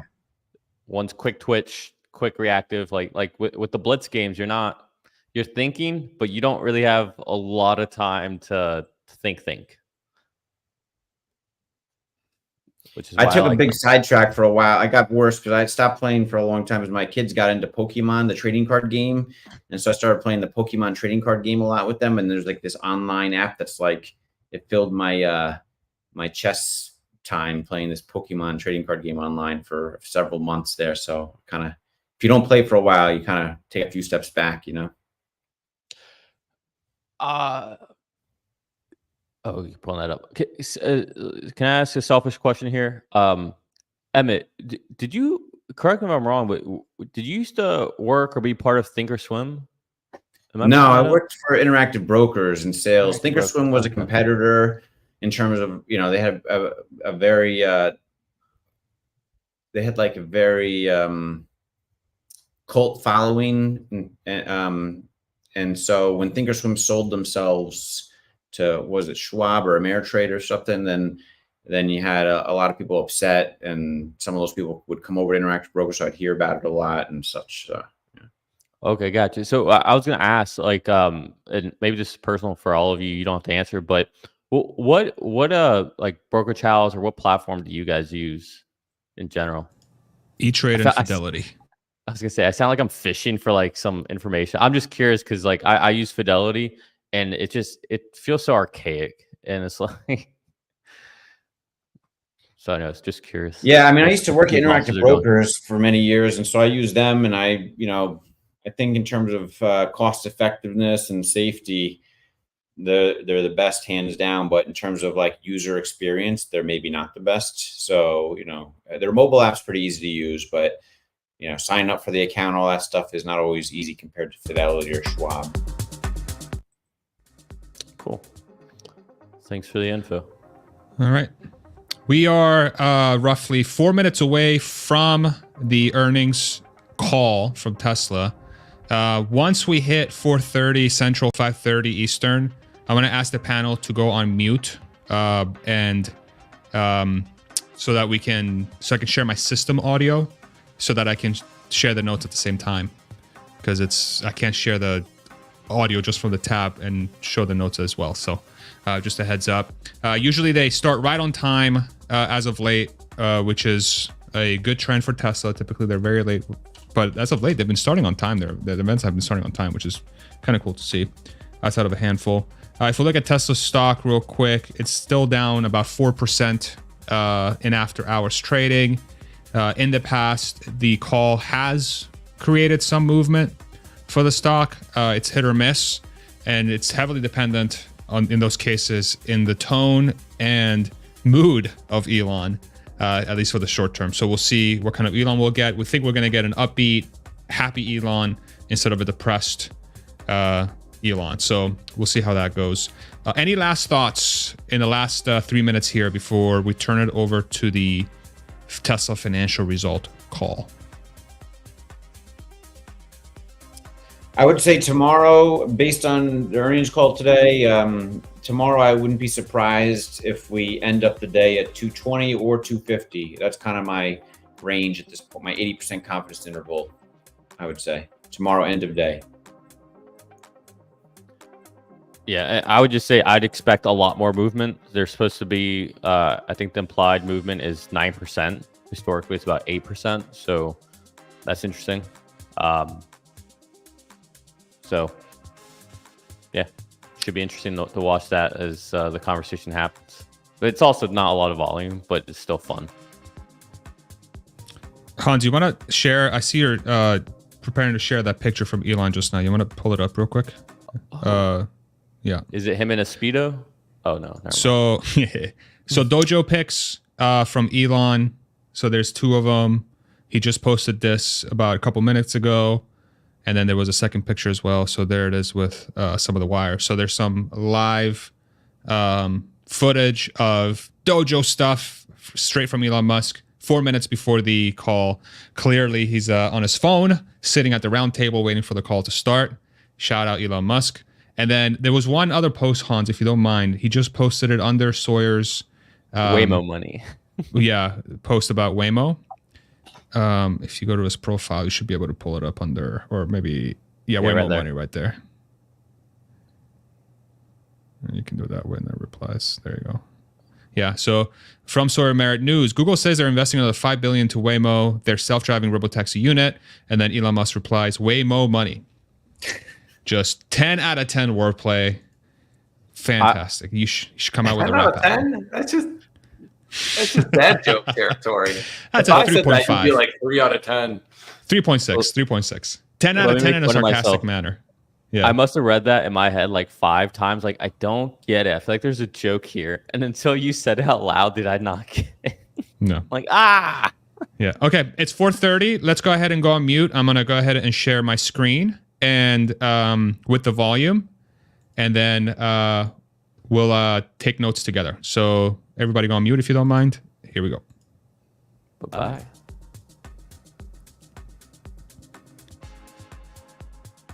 And if you don't mind, give me a thumbs up if you can hear the music. Just a heads up, if you are joining us live, oops.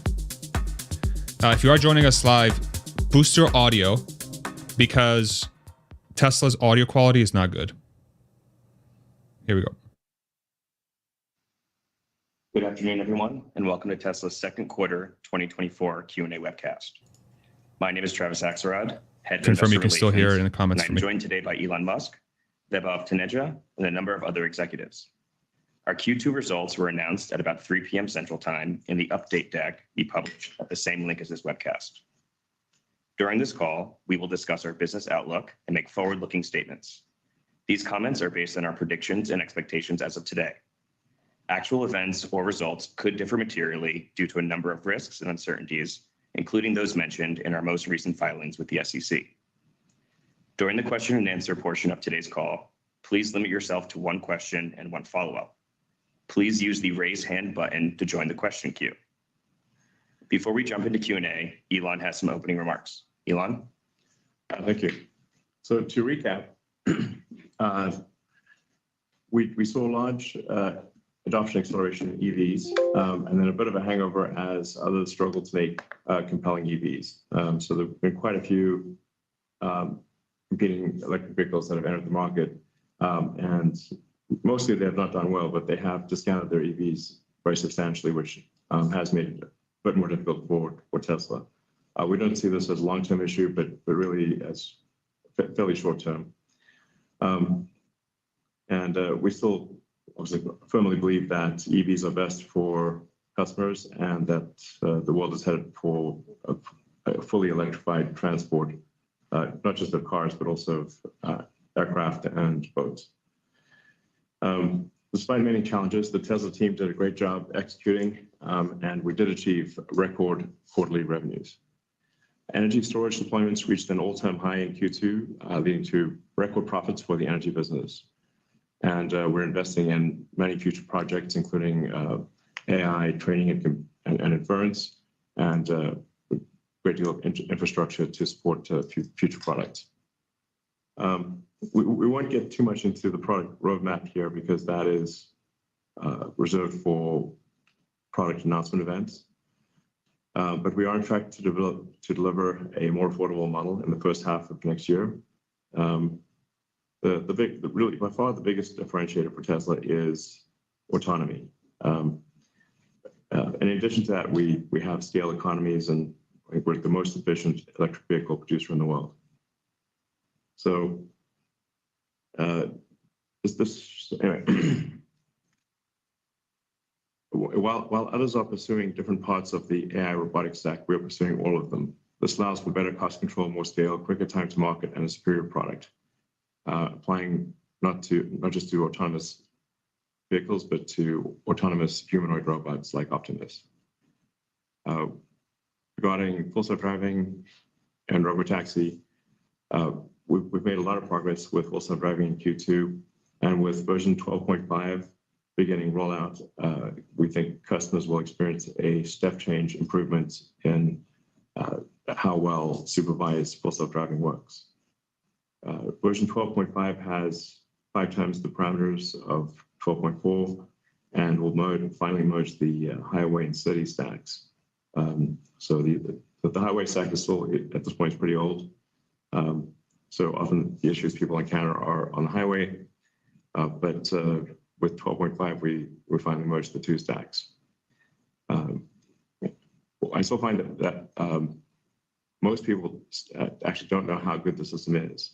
And I would encourage anyone to understand the system better to simply try it out and let the car drive you around. One of the things we're going to be doing just to make sure people actually understand the capabilities of the car is when delivering a new car and when picking up a car for service, to just show people how to use it and just drive them around the block. Once people use it at all, they tend to continue using it. So it's very compelling, and then this, I think, will be a massive demand driver. Even unsupervised full self-driving will be a massive demand driver. And as we increase the miles between intervention, it will transition from supervised full self-driving to unsupervised full self-driving, and we can unlock massive potential in the fleet. We postponed the sort of robotaxi or the sort of product unveil by a couple months, where it's shifted to 10/10, so the 10th of October. And this is because I wanted to make some important changes that I think would improve the vehicle, the sort of the robotaxi, the main thing that we're going to show, and we're also going to show off a couple of other things. So moving it back a few months allowed us to improve the robotaxi, as well as add in a couple other things for the product unveil.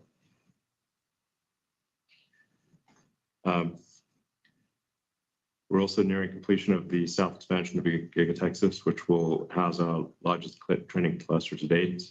This will be an incremental 50,000 H100s plus 20,000 of our hardware 4 or AI 5 Tesla AI computer.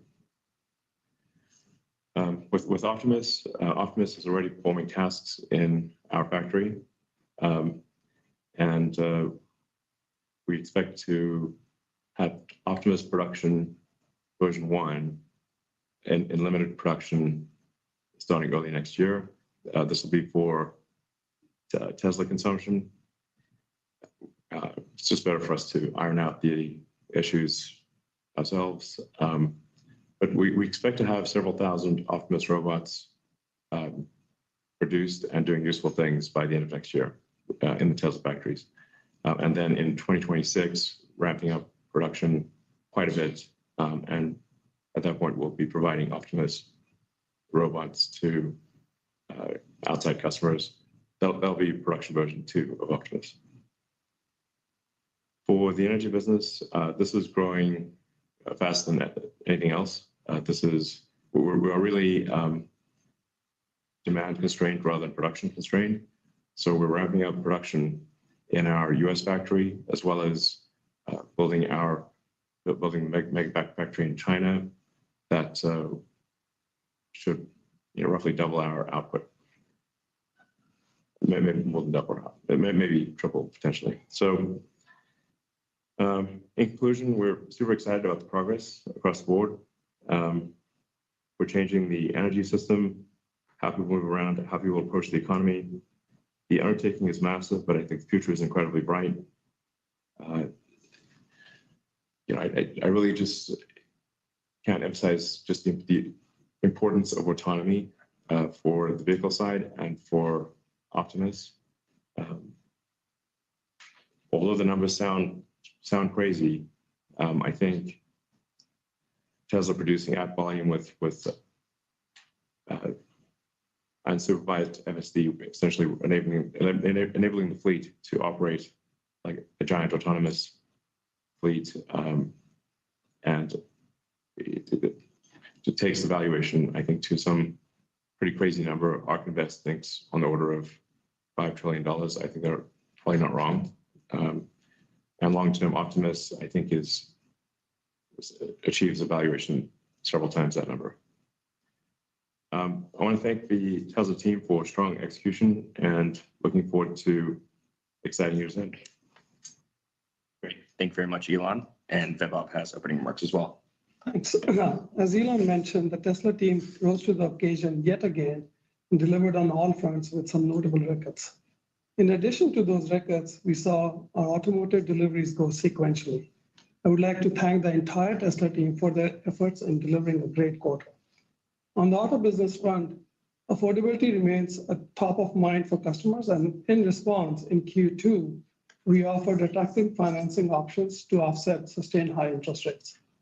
These programs had an impact on revenue per unit in the quarter. These impacts will persist into Q3 as we have already launched similar programs. We're now offering extremely competitive financing rates in most parts of the world.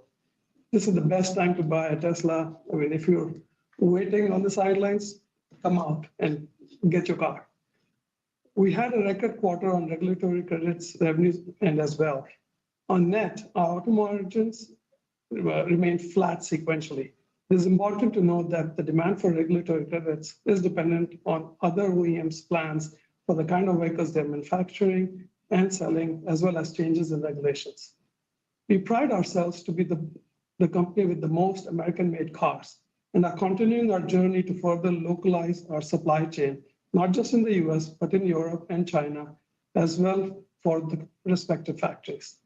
As always, our focus is on providing the most compelling products at a reasonable price. We have stepped up our efforts to provide more trims that have estimated range of more than 300 miles on a single charge. We believe this, along with the expansion of our supercharging network, is the right strategy to combat range anxiety. Since the revision of FSD pricing in North America, we've seen adoption rates increase meaningfully and expect this to be a driver of vehicle sales as the feature set improves further. Cost per vehicle declined sequentially when we removed the impact of Cybertruck. While we are experiencing material costs trending down, note that there is latency on the cost side, and such reductions would show up in the P&L when the vehicles built with these materials get delivered. Additionally, as we get into the second half of the year, it is important to note that we are still ramping Cybertruck and Model 3 and are also getting impacted by varying amounts of tariffs on both raw materials and finished goods. While our teams are working feverishly to offset these, unfortunately, it may have an impact on the cost in the near term. We previously talked about the potential of the energy business and now feel excited that the foundation that was laid over time is bearing the expected results. Energy storage deployments more than doubled, with contribution not just from Megapack, but also Powerwall, resulting in record revenues and profit for the energy business. Energy storage backlog is strong. As discussed before, deployments will fluctuate from period to period, with some quarters seeing large increases and others seeing a decline. Recognition of storage gigawatt hours is dependent on a variety of factors, including logistics timing, as we send units from a single factory to markets across the world, customer readiness, and in case of EPC projects on construction activities. Moving on to the other parts of the business, service and other gross profits also improved sequentially from the improvement in service utilization and growth in our collision repair business. The impact of our recent reorg is reflected in restructuring and other on the income statement. Just to level set, this was about $622 million of charge, which got recorded in the period. And I want people to remember that we've called it out separately on the financials. Sequentially, our operating expenses, excluding such charges, reduced despite an increase in spend for AI-related activities and higher legal and other costs. On the CapEx front, while we saw a sequential decline in Q2, we still expect the year to be over $10 billion in CapEx as we increase our spend to bring a 50K GPU cluster online. This new cluster will immensely increase our capabilities to scale FSD and other AI initiatives. We reverted to positive free cash flow of $1.3 billion in Q2. This was despite restructuring payments being made in the quarter, and we ended the quarter with over $30 billion of cash and investments. Once again, we've begun the journey towards the next phase for the company, with the building blocks being placed. It will take some time, but will be a rewarding experience for everyone involved. Once again, I would like to thank the entire Tesla team for their efforts. Great. Thank you very much, Vaibhav. Now let's go to investor questions. The first question is, what is the status on the Roadster? With respect to the Roadster, we've completed most of the engineering, and I think there's still some upgrades we want to make to it, but we expect to be in production with the Roadster next year. Great. It'll be something special, like a Hall of Famer, I think. Fantastic. The next question is about timing of Robotaxi event, which we've already covered. So we'll go to the next question. When do you expect the first Robotaxi ride? I guess that's really just a question of when do I expect the first, when can we do unsupervised full self-driving?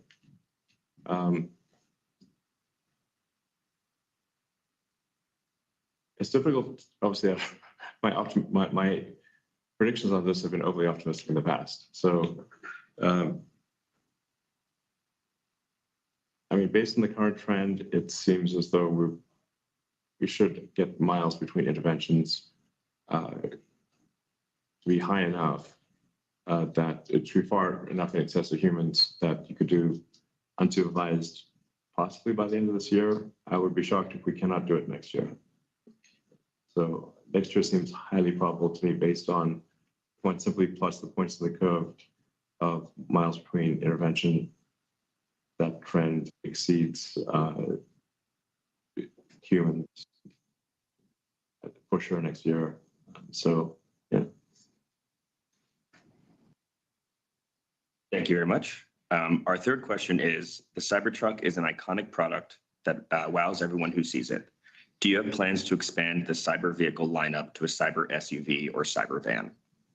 I think we want to limit product announcements to when we have a specific product announcement event rather than earnings calls.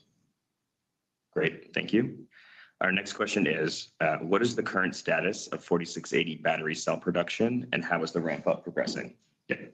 4680 production ramped strongly in Q2, delivering 51% more cells than Q1, while reducing COGS significantly. We currently produce more than 1,400 Cybertrucks of 4680 cells per week, and we'll continue to ramp output as we drive costs down further towards the cost parity target we set for the end of the year. We've built our first validation Cybertruck with dry cathode process made on our mass production equipment, which is a huge technical milestone, and we're super proud of that. We're on track for production launch with the dry cathode in Q4, and this will enable cell costs to be significantly below available alternatives, which was the original goal of the 4680 program. Great. Thank you very much. The next question is, any update on Dojo? Yeah, so Dojo, I should preface this by saying I'm incredibly impressed by NVIDIA's execution and the capability of their hardware. And what we are seeing is that the demand for NVIDIA hardware is so high that it's often difficult to get the GPUs. There just seems this, I guess I'm quite concerned about actually being able to get state-of-the-art NVIDIA GPUs when we want them. I think this therefore requires that we put a lot more effort on Dojo in order to ensure that we've got the training capability that we need. So we are going to double down on Dojo, and we do see a path to being competitive with NVIDIA with Dojo. And I think we kind of have no choice because the demand for NVIDIA is so high, and it's obviously their obligation essentially to raise the price of GPUs to whatever the market will bear, which is very high. So I think we've really got to make Dojo work, and we will. Great. The next question is, what type of accessories will be offered with Optimus?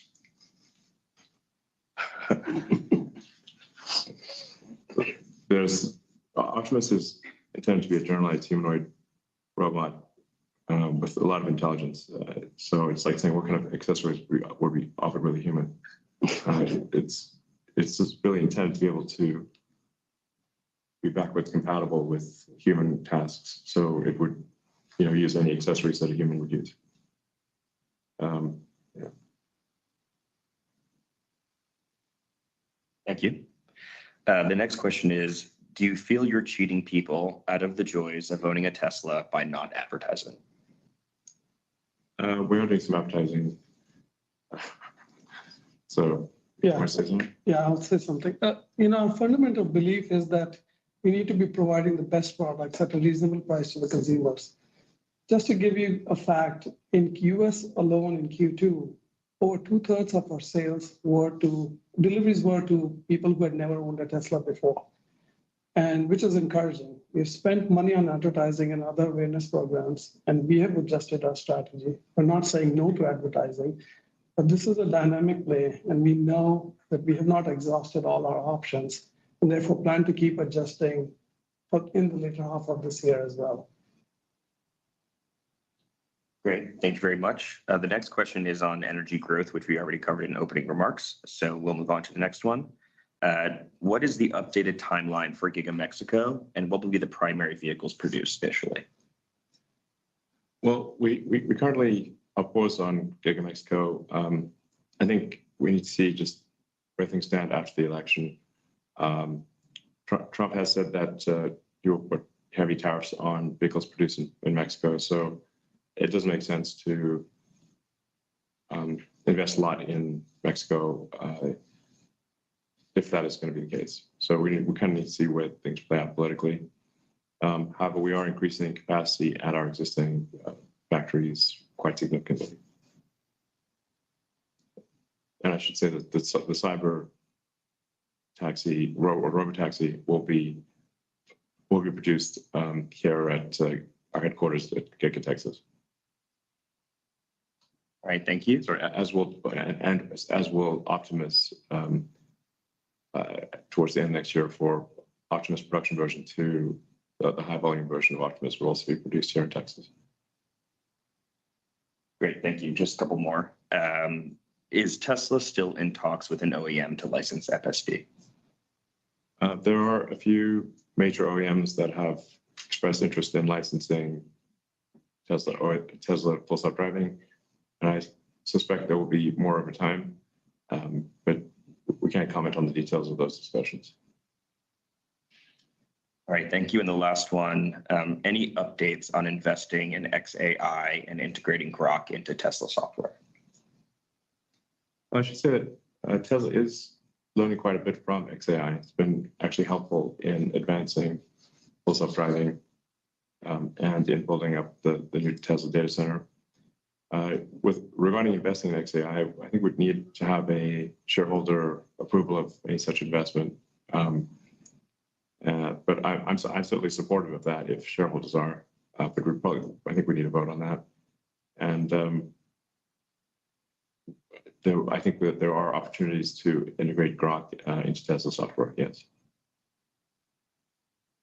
All right, thank you very much. And now we will move on to analyst questions. The first question comes from Will Stein from Truist. Will, please go ahead and unmute yourself. Great, thanks so much for taking my question. And this relates a little bit to the last one that was asked. Elon, I share your strong enthusiasm about AI, and I recognize Tesla's opportunity to do some great things with the technology, but there are some concerns I have about Tesla's commercialization, and that's what I'd like to ask about. Specifically, there were some news stories through the quarter that indicated that you redirected some AI compute systems that were destined for Tesla instead to xAI, or perhaps it was to X, I'm not sure. And similarly, a few quarters ago, if you recall, I asked about your ability to hire engineers in this area, and you noted that there was a great desire for some of these engineers to work on projects that you were involved with, but some of them weren't at Tesla. They were instead XAI or perhaps even X again. So the question is, when it comes to your capital investments, your AI R&D, your AI engineers, how do you make allocation decisions among these various ventures, and how do you make Tesla owners comfortable that you're doing it in a way that really benefits them? Thank you. Yeah, I mean, I think you're referring to a very like an old article regarding GPUs. I think that's like six or 7 months old. Tesla simply had no place to turn them on. So it would have been a waste of Tesla capital because we would just have to order H100s and have no place to turn them on. So it was just, this wasn't a, let's pick XAI over Tesla. There was no, the Tesla data centers were full. There was no place to actually put them. We've been working 24/7 to complete the south extension on the Tesla Gigafactory here in Texas. That south extension is what will house the 50,000 H100s, and we're beginning to move the H100 server racks into place there. But we needed that to be complete physically. You can't just order GPUs and turn them on with no. You need a data center. It's not possible. So I want to be clear that was in Tesla's interest, not contrary to Tesla's interest. Does Tesla no good to have GPUs that it can't turn on? The split second that south extension is able to take GPUs, which is really just this week. We are moving GPUs in there and we'll bring them online. With regard to XAI, there are people that only want to work on AGI. So what I was finding was that when trying to recruit people to Tesla, they were only interested in working on AGI, not Tesla specific problems, and they want to do a startup. So it was a case of either they go to a startup or and I'm involved, or they do a startup and I'm not involved. Those are the two choices. This wasn't they would come to Tesla. They were not going to come to Tesla under any circumstances.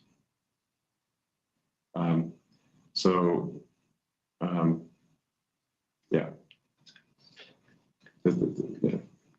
Yeah, I mean, I would even add that, AI is a broad spectrum, and there are a lot of things which, we are focused on full self-driving as Tesla and also Optimus. But there's the other spectrum of AI which we're not working on, and that's the kind of work which other companies are trying to do, in this case, XAI. So you have to keep that in mind, that it's a broad spectrum. It's not just one specific thing. Yeah, and once again, I want to just repeat myself here. I tried to recruit them to Tesla, including to say, like, you can work on AGI if you want, and they refused. Only then was XAI created. I really appreciate that clarification. If I can ask one follow-up, it relates to the new vehicles that you're planning to introduce next year. I understand this is not the venue for product announcements, but when we think about the focus, I've heard on the one hand that the focus is on cost reduction. On the other hand, you also said that the Roadster would come out. Should we expect other, maybe more limited variants, like similar to the cars that you make today, but with some changes or improvements or different, some other variability in the form factors? Should we expect that to be a significant part of the strategy in the next year or two? I don't want to get into the details of product announcements, and we have to be careful of the Osborne effect here. So, if you start announcing some great thing, it affects our near-term sales. We're going to make great products in the future, just like we have in the past. End of story. Great. The next question comes from Ben Callow from Baird. Ben, please go ahead and unmute yourself. Hi, thanks for taking my question. When we think about revenue contribution and with energy growing so quickly and, Optimus on the come, how do we think about, the overall segments longer term? And then do you think that auto revenue will fall below 50% of your overall revenue? And then my follow-up is just on the last call, you talked about distributed compute on your new hardware. Could you just update us and talk a little bit more about that, the timeline for it, and how you would reward customers for letting you use their compute power in their cars? Thanks. Yeah, I mean, as I've said a few times, I think the long-term value of Optimus will exceed that of everything else at Tesla combined. So it's simply, if you simply consider the usefulness, utility of a humanoid robot that can do pretty much anything you ask of it, I think everyone on Earth is going to want one. There's 8 billion people on Earth, so that's 8 billion right there. Then you've got all of the industrial uses, which is probably at least as much, if not way more. So I suspect that the long-term demand for general-purpose humanoid robots is in excess of 20 billion units. And Tesla has the most advanced humanoid robot in the world, and is also very good at manufacturing, which these other companies are not. And we've got a lot of experience the most experience with the world leaders in real-world AI. So we have all of the ingredients. I think we're unique in having all of the ingredients necessary for large-scale, high-utility, generalized humanoid robots. That's why, my rough estimate long-term is in accordance with the ARK Invest analysis of, a market cap of on the order of 5 trillion for, maybe more for autonomous transport. And it's several times that number for general purpose humanoid robots. At that point, I'm not sure what money even means. But in the benign AI scenario, we're headed for an age of abundance, where there is no shortage of goods and services. Anyone can have pretty much anything they want. It's a very wild future we're headed for. On the distributed compute? Yeah, distributed compute. That seems like a pretty obvious thing to do. I think where the distributed compute becomes interesting is with our next generation Tesla AI chip, which is Hardware 5, or what we're calling AI 5, which is from the standpoint of inference capability comparable to a B200, an NVIDIA B200. And we're aiming to have that in production at the end of next year and scale production in 26. So it just seems like even if you've got autonomous vehicles that are operating for 50 or 60 hours a week, there's 168 hours in a week. So you have somewhere above, I think, 100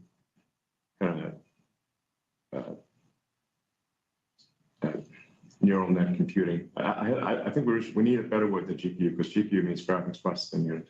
So there's 100 hours plus per week of AI inference compute from the fleet, from the vehicles, and probably some percentage from the humanoid robots, that it would make sense to do distributed inference. And if there's a fleet of, at some point, 100 million vehicles with AI 5 and beyond, because you have AI 6 and 7 and whatnot, and there may be billions of humanoid robots, that is just a staggering amount of inference compute that could be used for general purpose computing. It doesn't have to be used for the humanoid robot or for the car. So I think that's a pretty obvious thing to do. say like, well, it's more useful than having to do nothing. All right, thank you. The next question comes from Alex Potter from Piper. Alex, please go ahead and unmute yourself. Perfect, thanks. Wanted to ask a question on FSD licensing. You mentioned that in passing previously. Was just wondering if you can elaborate maybe on the mechanics of how that would work. I guess presumably this would not be some sort of simple plug and play proposition. That presumably an OEM would need, I don't know, several years to develop its own vehicle platform that's based on FSD.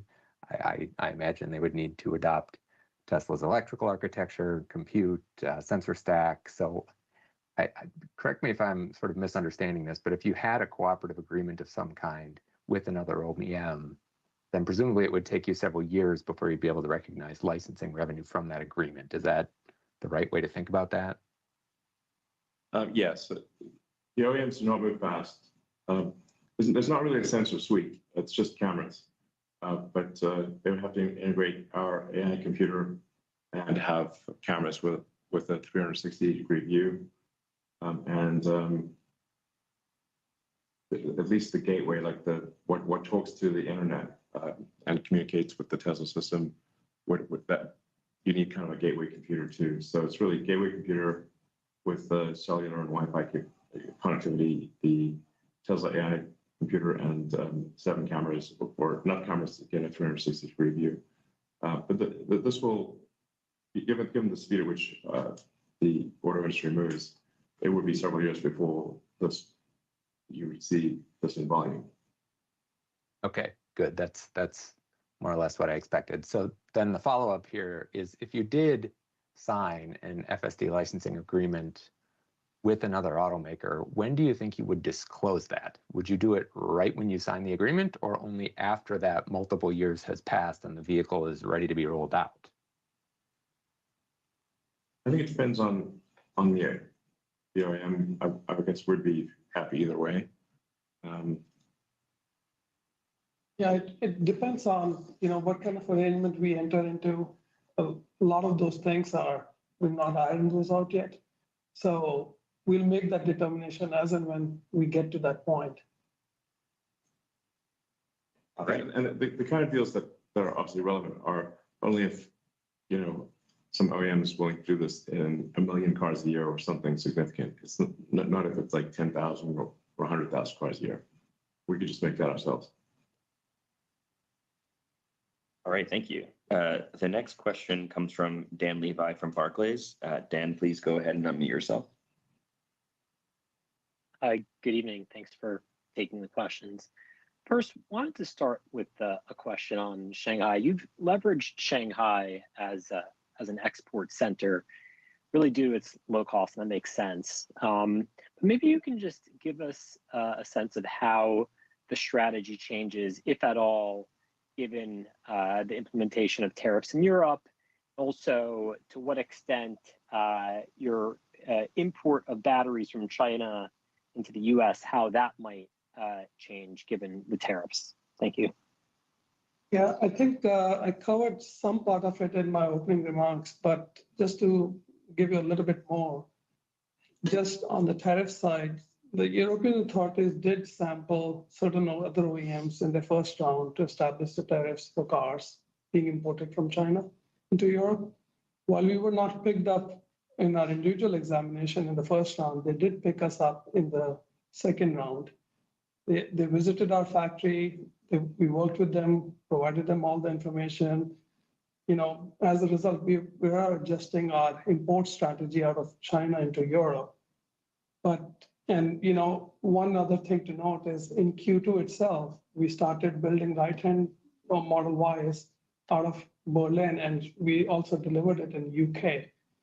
And, we're adjusting as needed, but we will keep adjusting. We're still importing Model 3s into Europe out of Shanghai. And, we are still evaluating what is the best alternate to manage all this. Just on the examination by the European authorities, like I said, we cooperated with them well. we are confident that we should get a better rate than what they have imposed for now. But this is literally evolving, and we are adjusting as fast as we can with this. It is. I would also add that, because of this, you've seen the impact that Berlin is doing more imports into places like Taiwan, as well as, UK I just mentioned. So it will keep changing, and we will keep adapting as we go about it. Great, thanks. Yeah, thank you. As a follow-up, I wanted to ask about the robotaxi strategy, and specifically the shareholder deck here notes that the release is going to be one of the gating factors is regulatory approval. So maybe you could help us understand, which regulations specifically are the ones that we should be looking for. Is it FMVSS that's standard? And then, to what extent does the strategy shift? You've done with FSD more of a nationwide, no boundary approach. Is the robotaxi approach one that's more geofenced, so to speak, and is more driven by a state-by-state approach? I mean, our solution is a generalized solution, unlike what everybody else has. If you see it like Waymo and whatnot, they have a very localized solution that requires high density mapping. It's quite fragile. So, their ability to expand rapidly is limited. Our solution is a general solution that works anywhere. It would even work on a different Earth. So if you rendered a new Earth, it would work on a new Earth. So there's capability. I think in our experience, once we demonstrate that something is safe enough or significantly safer than human, we find that regulators are supportive of deployment of that capability. It's difficult to argue with if you've got a large number of, if you've got billions of miles that show that in the future unsupervised FSD is safer than human. What regulator could really stand in the way of that? They're morally obligated to approve. So I don't think regulatory approval will be a limiting factor. I should also say that the self-driving capabilities that are deployed outside of North America are far behind that in North America. So with version 12.5 and maybe a 12.6, but pretty soon we will ask for regulatory approval of the Tesla supervised FSD in Europe, China, and other countries. And I think we're likely to receive that before the end of the year. Thank you. Which will be a helpful demand driver in those regions, obviously. Thank you. Just to add to that, Travis, in terms of as Elon said, in terms of regulatory approval, the vehicles are governed by FMVSS in the US, which is NHTSA, which is the same across all 50 states. The road rules are the same across all 50 states. So creating a generalized solution gives us the best opportunity to deploy in all 50 states reasonably.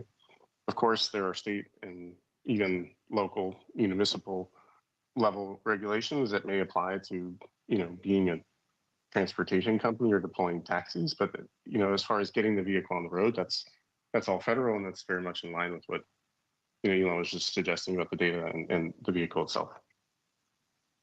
And to add to the technology point, the end-to-end network basically makes no assumption about the location. You could add data from different countries and it would just perform equally well there. There's almost close to zero US specific code in there. It's all just the data that comes from the US. Yeah, to that end, Ashok, it's we can go as humans to other countries and drive with some reasonable amount of assessment in those countries. And that's how you design the FSD software. Yeah, exactly. Great. Thanks, guys. The next question comes from George from Canaccord.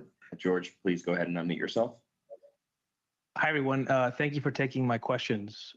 Maybe just to expand on the regulatory question for a second, and I could be comparing apples and oranges, but GM canceled their pedalless, wheelless vehicle, and according to the company this morning, their decision was driven by uncertainty about the regulatory environment. And from what we understand, and again, maybe I'm wrong here, but the robo-taxi that has been shown, at least in images of the public, is also pedalless and wheelless. Is there a different regulatory concern just if you deploy a vehicle like that doesn't have pedals or a wheel, and that may be different from just regular FSD on a traditional Tesla vehicle? Thank you. Well, obviously, the real reason that they canceled it is because GM can't make it work, not because of regulators. They're blaming regulators. That's misleading of them to do so, because Waymo is doing just fine in those markets. So it's just that their technology is not up to par. Right. And maybe just as a follow-up, I think you mentioned that FSD take rates were up materially after you reduced the price. Is there any way you can help us quantify what that means exactly? Thank you.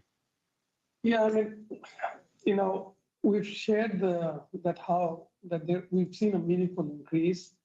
I don't want to get into specific because we started from a low base, but we are seeing encouraging results. And the key thing here is, like Elon said, you need to experience it, because words can't describe it till the time we actually use it. And that's why we are trying to make sure that every time a car is getting delivered, people are being showed how this thing is working, because when you see it working, you realize how great it is. I mean, just to give you one example, so again, there's a biased example, but I have a more than 20-mile commute into the factory almost every day. I have 0 interventions on the latest stack, and the car just literally drives me over. And especially with the latest version, wherein we're also tracking your eye movement, the steering wheel nag is almost not there, as long as you're not wearing sunglasses. Well, we're fixing the sunglasses thing. It's coming soon. So you will be able to drive. You'll be able to have sunglasses on and have the car drive. Yeah. But there's a fair number of times I've talked with smart people who like live in New York or maybe downtown Boston and don't ever drive, and then are asking me about FSD. And I'm like, you can just get a car and try it. If you're not doing that, you have no idea what's going on. Thank you. The next question comes from Pierre from New Street. Pierre, please unmute yourself.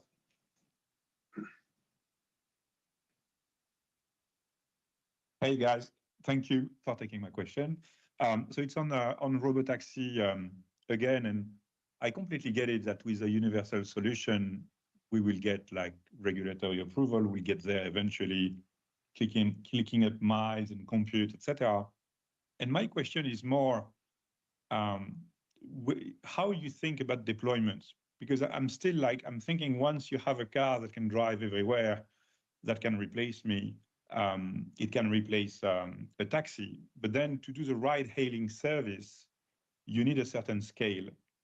And that means a lot of cars on the road. And so you need an infrastructure to just maintain the cars, take care of them, etc. And so my question is, are you already working on that? Do you have already an idea of what like your plan to deploy looks like? And is that like a Tesla only plan, or are you looking at partners, local partners, global partners to do that? And I'll have a quick follow-up. Yeah, this would just be the Tesla network. You just literally open the Tesla app and summon a car, and we send a car to pick you up and take you somewhere.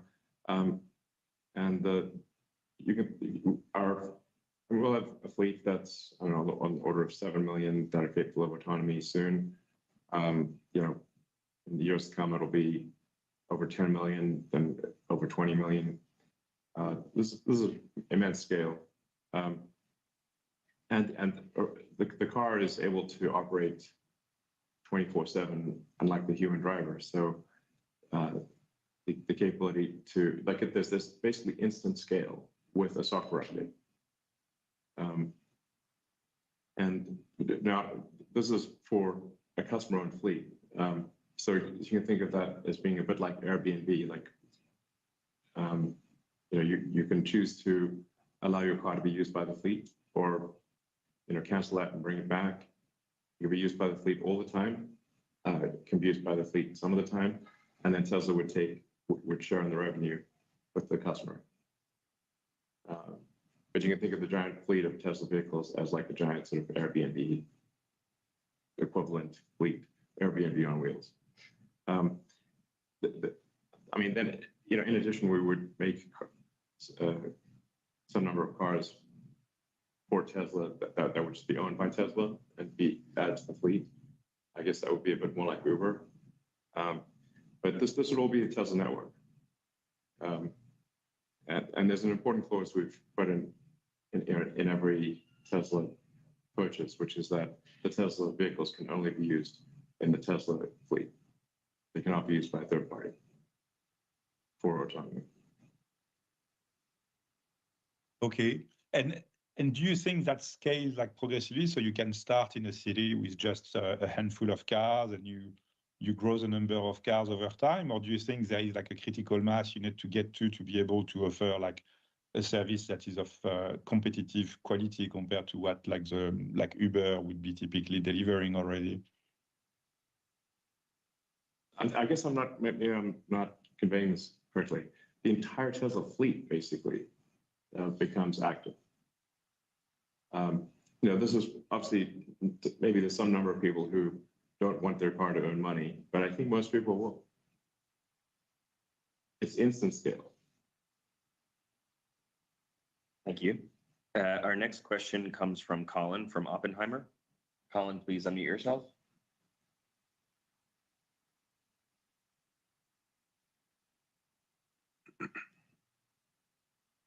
Sorry about that, guys. I've got two questions around energy storage. With the tight supply and the stationary storage, can you talk about your pricing strategy and how you're thinking about saturation in given geographies, given that some of these larger systems are starting to shift wholesale power markets in a pretty meaningful way quickly? So we are working with a large set of players in the market, and our pipeline is actually pretty long, and there's actually a long end in terms of where you enter into a contract to where delivery starts happening.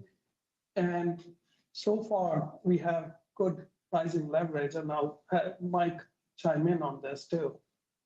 Yeah, there's a lot of competition from Chinese OEMs, just like there is in the vehicle space. So we're in close contact with our customers and making sure that we're remaining competitive in where they're needing to be competitive to secure contracts to sell power and energy in the markets. We had a really strong contracting quarter and continue to build our backlog for 2025 and 2026. So we feel pretty good about where we are in the market. We realize that competition is strong, but we have a pretty strong value proposition with offering a fully integrated product with our own power electronics and site level controls. So yeah, and again, the aspect which people do not fully understand is that there's also a whole software stack which comes with our Megapack. Right. And that is a unique proposition which we have, which is only available to us, and we're using it with other stuff too. But that gives us a much more of an edge as compared to the competition. Yeah, we find customers that they can sort of put together a hodgepodge solution, and then sometimes they'll pick that solution, and then that doesn't work, and then they come back to us. Yeah, and we're not really seeing saturation on a global scale. There's little pockets of saturation in different markets, but we're more seeing that there's markets opening up given demand on the grid just continues to increase more than anyone expects. So that just opens up markets, really across the world in different pockets. Yeah, just even on the AI compute side, right? These GPUs are really power hungry. And the amount of new pipeline which we're getting for people for data center backup and things like that is increasing at a pretty large scale. Yeah. Thanks so much. And then the follow-up here is around the 4680 process technology, and the roll-to-roll process. There's some news around your equipment suppliers. Can you talk about how far along you are in potentially qualifying an incremental supplier around some of those critical process technology steps? Yeah, I can talk about that. As you're probably referring to the lawsuit that we have with one of our suppliers. Look, I don't think this is going to affect our ability to roll out 4680. We have very strong IP position in the technology, and the majority of the equipment that we use is in-house designed, and some of it's in-house built. And so we can take our IP stack and have someone else build it if we need to. So that's not really a concern right now. Yeah, I think people don't understand just how much demand there will be for grid storage. They really just, like, the people, I think, are underestimating this demand by probably orders of magnitude. So the actual total energy output of, say, the US grid is, if the power plants can operate at steady state, is at least 2 to 3 times the amount of energy it currently produces. Because there are huge gaps. There's a huge difference in the from peak to trough in terms of energy or power generation. So in order for a grid to not have blackouts, it must be able to support the load at the worst minute of the worst day of the year, the coldest or hottest day, which means that for the rest of the time, the rest of the year, it's got massive excess power generation capability, but it has no way to store that energy. Once you add battery packs, you can now run the power plants at steady state. Steady state means that basically any given grid anywhere in the world can produce, in terms of cumulative energy in the course of the year, at least twice what it is currently producing. In some cases, maybe 3 times. All right, thank you. This is a very profound thing.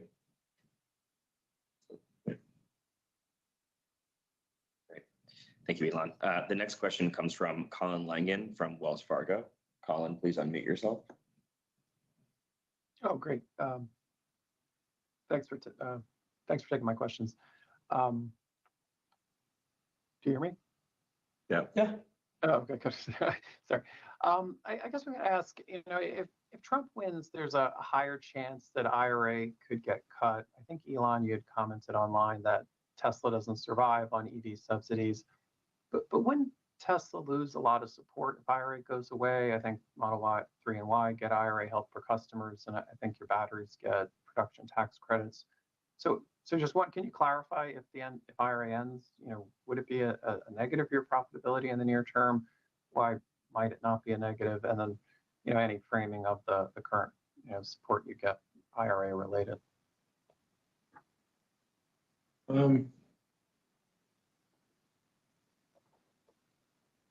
I guess that there would be like some impact, but I think it would be devastating for our competitors, but and it would hurt Tesla slightly. But long term, probably actually helps Tesla. That would be my guess. But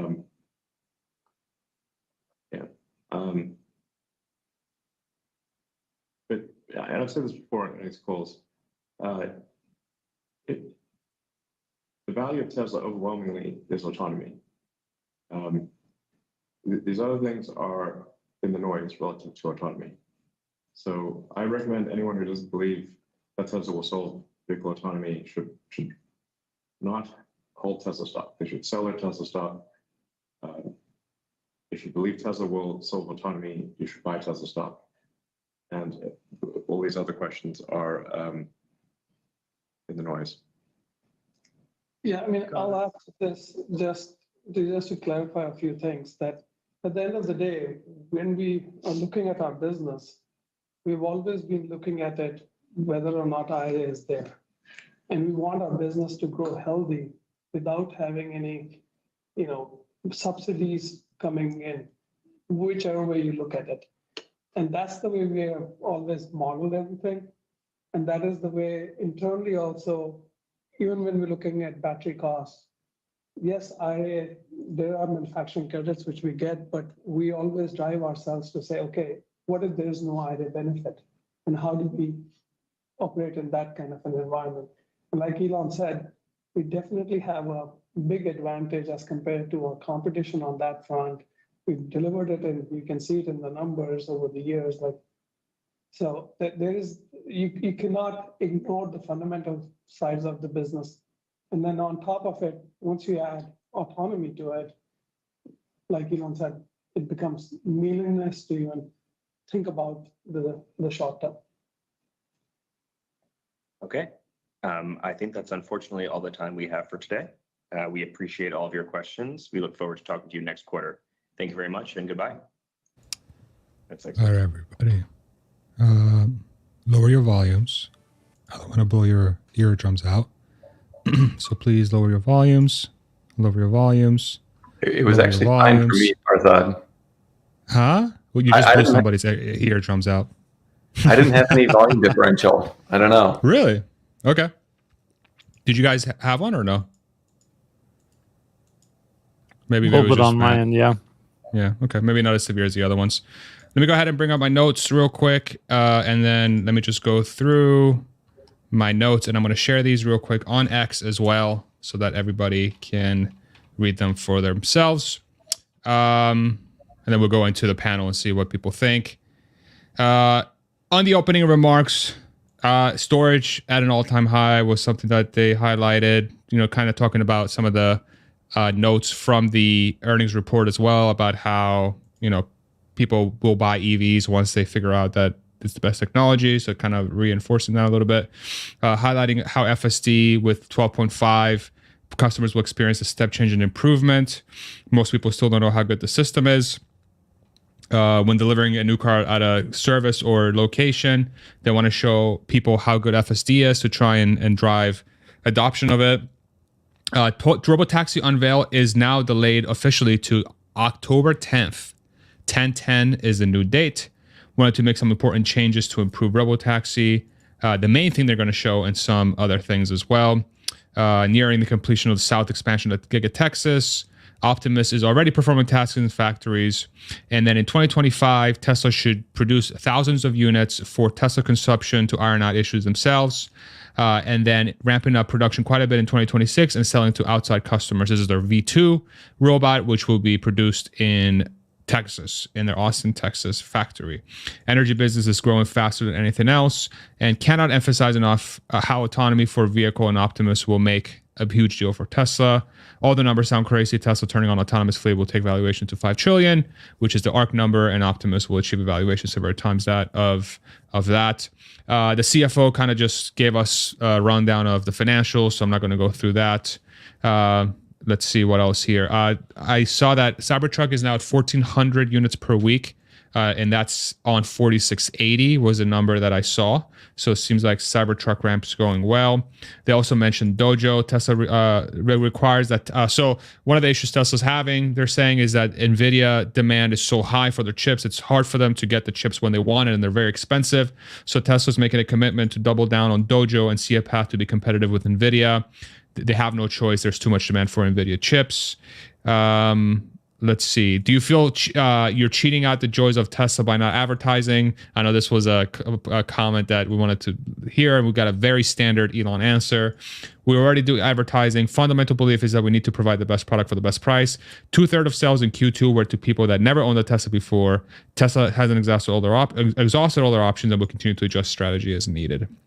Giga Mexico, they're waiting to see what the tariff situation is going to look like with the new president before they invest a lot of time and money in the grow out of that, because there's some uncertainty around that. Trump wants to put heavy tariffs on stuff coming out of Mexico to promote localized manufacturing. And then Robotaxi, reconfirmation that Robotaxi and Optimus will both be produced in Texas. they're in talks with multiple OEMs that have expressed interest in FSD. But one of the questions was, hey, there's going to be a long lead time for this. It's going to take years for somebody to do it. And Tesla could either announce it when they sign the paper or when they are ready to unveil the product. But this could be years away. And then Tesla's learning quite a bit from XAI, which is helping advancing FSD rollout. And if there was a question around potentially Tesla investing in XAI, and Elon's for it, but it would need to be approved by shareholders, so it would need to be up to a vote. Now, around the AI, the analyst questions, I thought some of the analyst questions this time around were a little bit more forward-looking than the other ones, which I thought was actually refreshing. On the AI front, there were some concerns around allocating GPUs, hardware, and talent between XAI and Tesla. That, hey, how are you making sure that Tesla is getting the talent and hardware they need? Elon's answers was basically, hey, if you're talking about that thing from 6-7 months ago, we had nowhere to put the GPUs. We're working around the clock to expand the facility in Texas to be able to put the GPUs in there. And as far as talent goes, the people that were working at XAI were either going to work at XAI or not work anywhere else because they wanted to be a part of startup. So he says that these weren't candidates that Tesla would have gotten in the first place because they're looking for a true startup to work at. And he reiterated, he tried to recruit them to Tesla, even saying that they can work on AGI if they want, but they only wanted to work at XAI because they were part of the startup culture. I'm going to guess it's because they get a lot more stock at XAI than they would at Tesla. Nothing about new details on the new car. Revenue contribution from Energy and Optimus. How should one think about the segments? Is auto going to go under 50%? We got the very usual thing from Elon that Optimus is going to put everything else to shame. It's going to be gigantic. At some point, he thinks that human or robots could be in excess of 20 billion units. If you think about the current amount of humans on Earth, which is 8 billion, plus all the different industries that exist. And they think that Tesla has the most advanced human or robot, and so they're in a very good situation to capitalize on that if they're successful. And then distributed compute was another question that came up, and it seemed like an obvious thing to do, Elon said, is have distributed compute when you have 100 million cars on the road and potentially billions of robots roaming around. That's a lot of compute power that's sitting idle that you could leverage. FSC licensing we talked about. Let me see. And then there was some questions around Shanghai, leveraging it as an export center. Was there a strategy change? Is there going to be a strategy change if the tariffs would change around that region, like with Europe and so on and so forth, because there are some Chinese cars that get shipped to Europe? And then the answer was like, yeah, we're just going to adapt and change to whatever is needed. The robotaxi strategy, Pierre Ferragu brought up a question, very similar response that we've gotten. It's basically Airbnb on wheels. Very confident, the company's very confident they're going to be able to get the entire fleet to wake up. Sorry for the dogs, they were very excited about the call. They're very excited about turning on the fleet, and they think that this is going to help with regulatory approval because as they feel confident they'll be able to show something that's much safer than a human, and that's all they will need to get approval. It's not just a US code that they're working on. It's a generalized solution that you could plop anywhere on Earth and the car will learn how to drive, just like if I were to go to Ireland and rent a car. I don't drive in Ireland every day, but I can just go there and drive because I understand how driving works. And then he threw some shit to GM about how they canceled the product, not because of they're saying that is regulatory, it's because their product just can't do it. And then the FSD take rate came up as a topic as well. They're seeing encouraging results, but they're still not willing to give us the number. And then they highlighted how 12.5 is a huge game changer, and the CFO had 0 interventions on the latest stack, that it's very, very good. And we talked about robotaxi. Do you think you can scale the... So Pierre was asking about, can you scale robotaxi immediately? Like, how long is it going to take to do that? And Elon's answer was, maybe you're not understanding me. So software update turns on the entire fleet. Anybody can add their car to the Tesla app. He thinks that most people want to make money with their car, which means that overnight Tesla will have a much larger fleet than Uber. And so which implies that the current hardware 3 cars will be able to do self-driving. is what I got from that as well, right? Energy pricing strategy. Yeah, so same exact thing that we talked about a little bit earlier. Just, the pricing strategy is good. The differentiator between them and the competition is that they have AI compute, that they have a differentiation from a software perspective. And they think they have a lot of demand with energy because of how much compute is being purchased by a lot of different companies. And compute is very, very power hungry for AI. So they see a lot of runway for more demand. And then, talking about 4680, they're confident that they can ramp up no problem. And then the IRA being cut under Trump, if the $7,500 credit were to go away and some of the battery credits they're getting were to go away, is that going to be an issue? So Elon said it's going to be a short-term impact, but long-term it would probably help Tesla because they're so ahead versus the competition. And again, we heard the usual, everything else is noise. Autonomy is what matters. The bot is what matters. If you don't believe this, you should sell Tesla stock, was a direct quote from Elon Musk. So he's doubling down on the AI portion of it. So, all right. So that's what we got. Those are the notes. What are your thoughts? Who wants to go first? Should we go with Matt Smith since he's got his glasses on now? Go for it, Mr. Smarty Pants. I was going to lead off just saying, like, it's pretty nice to see something that you're actually good at. So nice job taking notes. It's unusual. I'm a secretary. Thank you. Everyone has little skill sets, and it's nice that you found yours. I know you were one of the barnacles that Tess had to scrub off a couple of years ago. It's my... But you're a good note taker. Thank you. So it was a very interesting call. I mean, a couple tidbits that just spoke out to me. One was like him throwing shade at GM was like, I don't know. I thought that was like a little bit of a mic drop moment. Just like, oh dang, like I hadn't thought of what they were doing exactly in that light. Like, of course, they're just blaming regulators when the problem is that they can't develop the technology. But as soon as he said that, I was like, oh, that's obviously true. like Waymo is able to function like despite having the same issues that Cruise is blaming on the regulators. So I thought that was just like a very kind of eye-opening comment, and I thought it was great that he just like threw that shade out there. And then the other comment on when the CFO was talking about like how he got these intervention-free drives on his way into the in his way into the plant.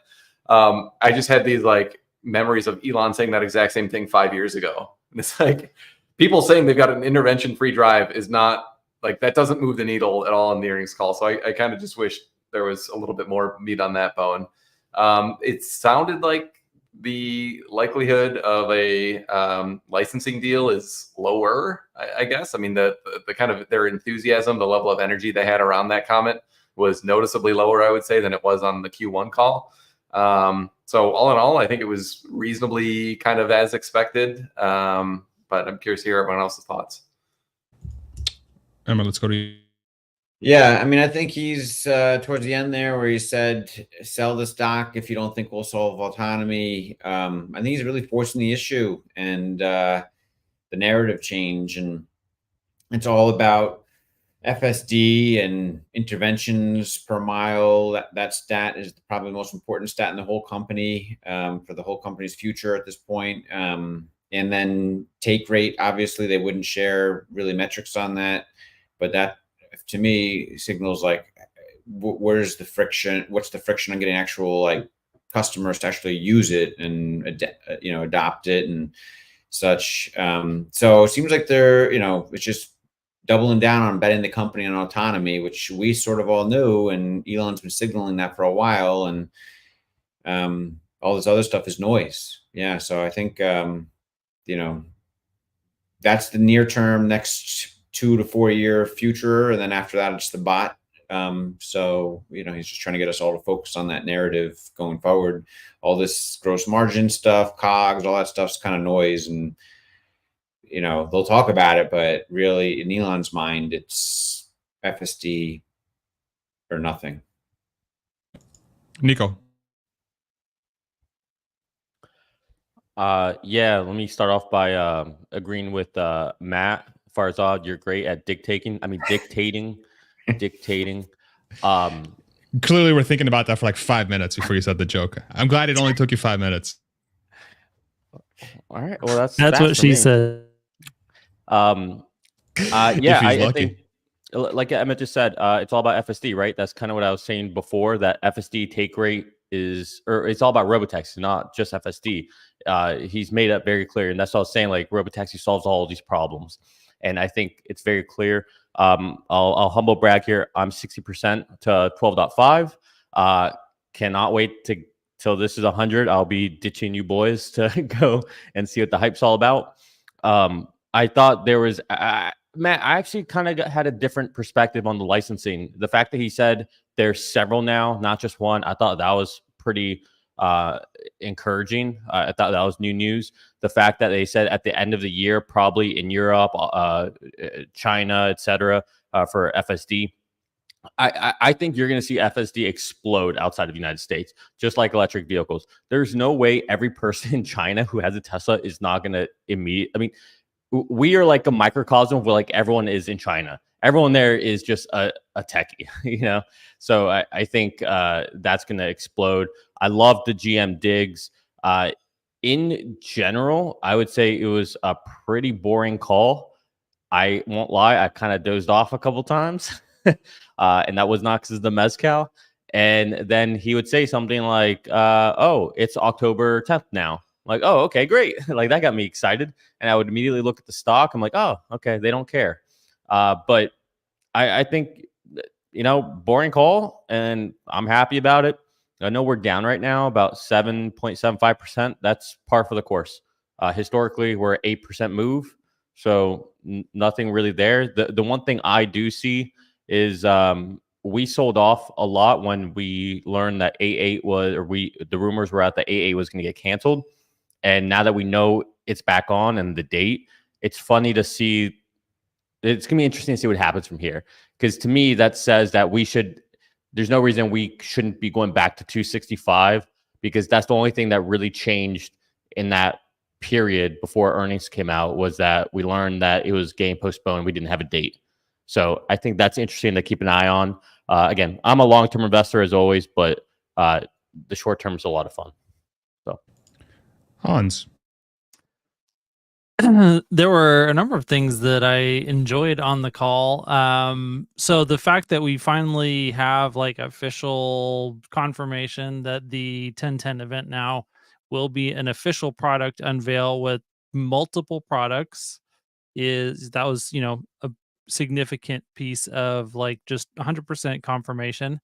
And that the delays on that they're allowing for actual improvements to robotaxi. So I feel like, I don't know if Elon is just taking one for the team on this or if it's true, but usually, you know, if the delays were just that the team was taking too long to get there, I feel like Elon wouldn't have added the commentary about, hey, you know what, I like, if we wait a little bit, we can actually improve what we're going to show you on 8.8. And I felt like that was important enough to actually create this delay for. You know, that you could read that one way or the other, but I felt like there's at least a good chance that we will have an improved event on 1010 compared to what we would have had on 8.8. So that's good.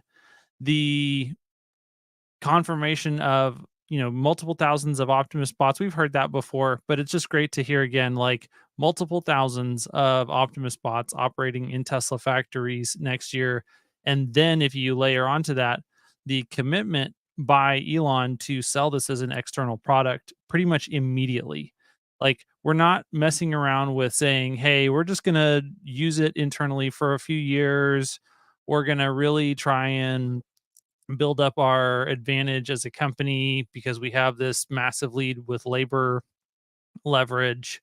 But saying, no, like, we want to expose this product to the marketplace as quickly as possible and get the benefit and, you know, all of the challenges that go along with selling a product to customers, as well as the leverage that these other businesses that purchase these products from us, you know, are going to be out just in the wild. I liked that piece.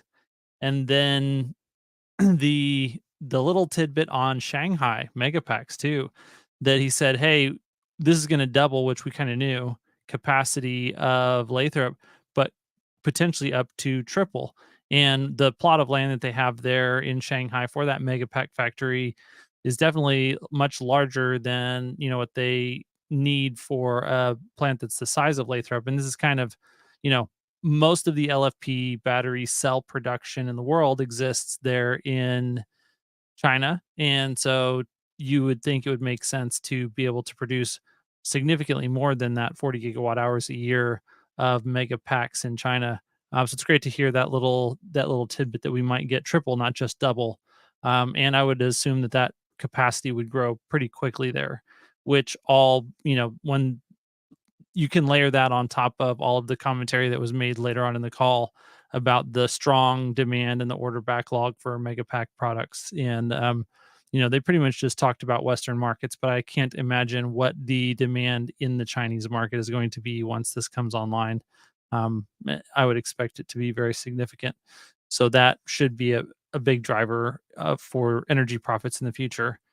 And then the commentary that Elon made about we have to make Dojo work and we will make Dojo work. I thought that was another one that was big because, you know, right now Dojo's made decent progress. It's something that they are using, as he confirmed, but they're still having to purchase very, very large clusters of NVIDIA GPUs, and it has actually been a delay to Tesla's plans. And so they say, hey, we need to figure out how to be more competitive.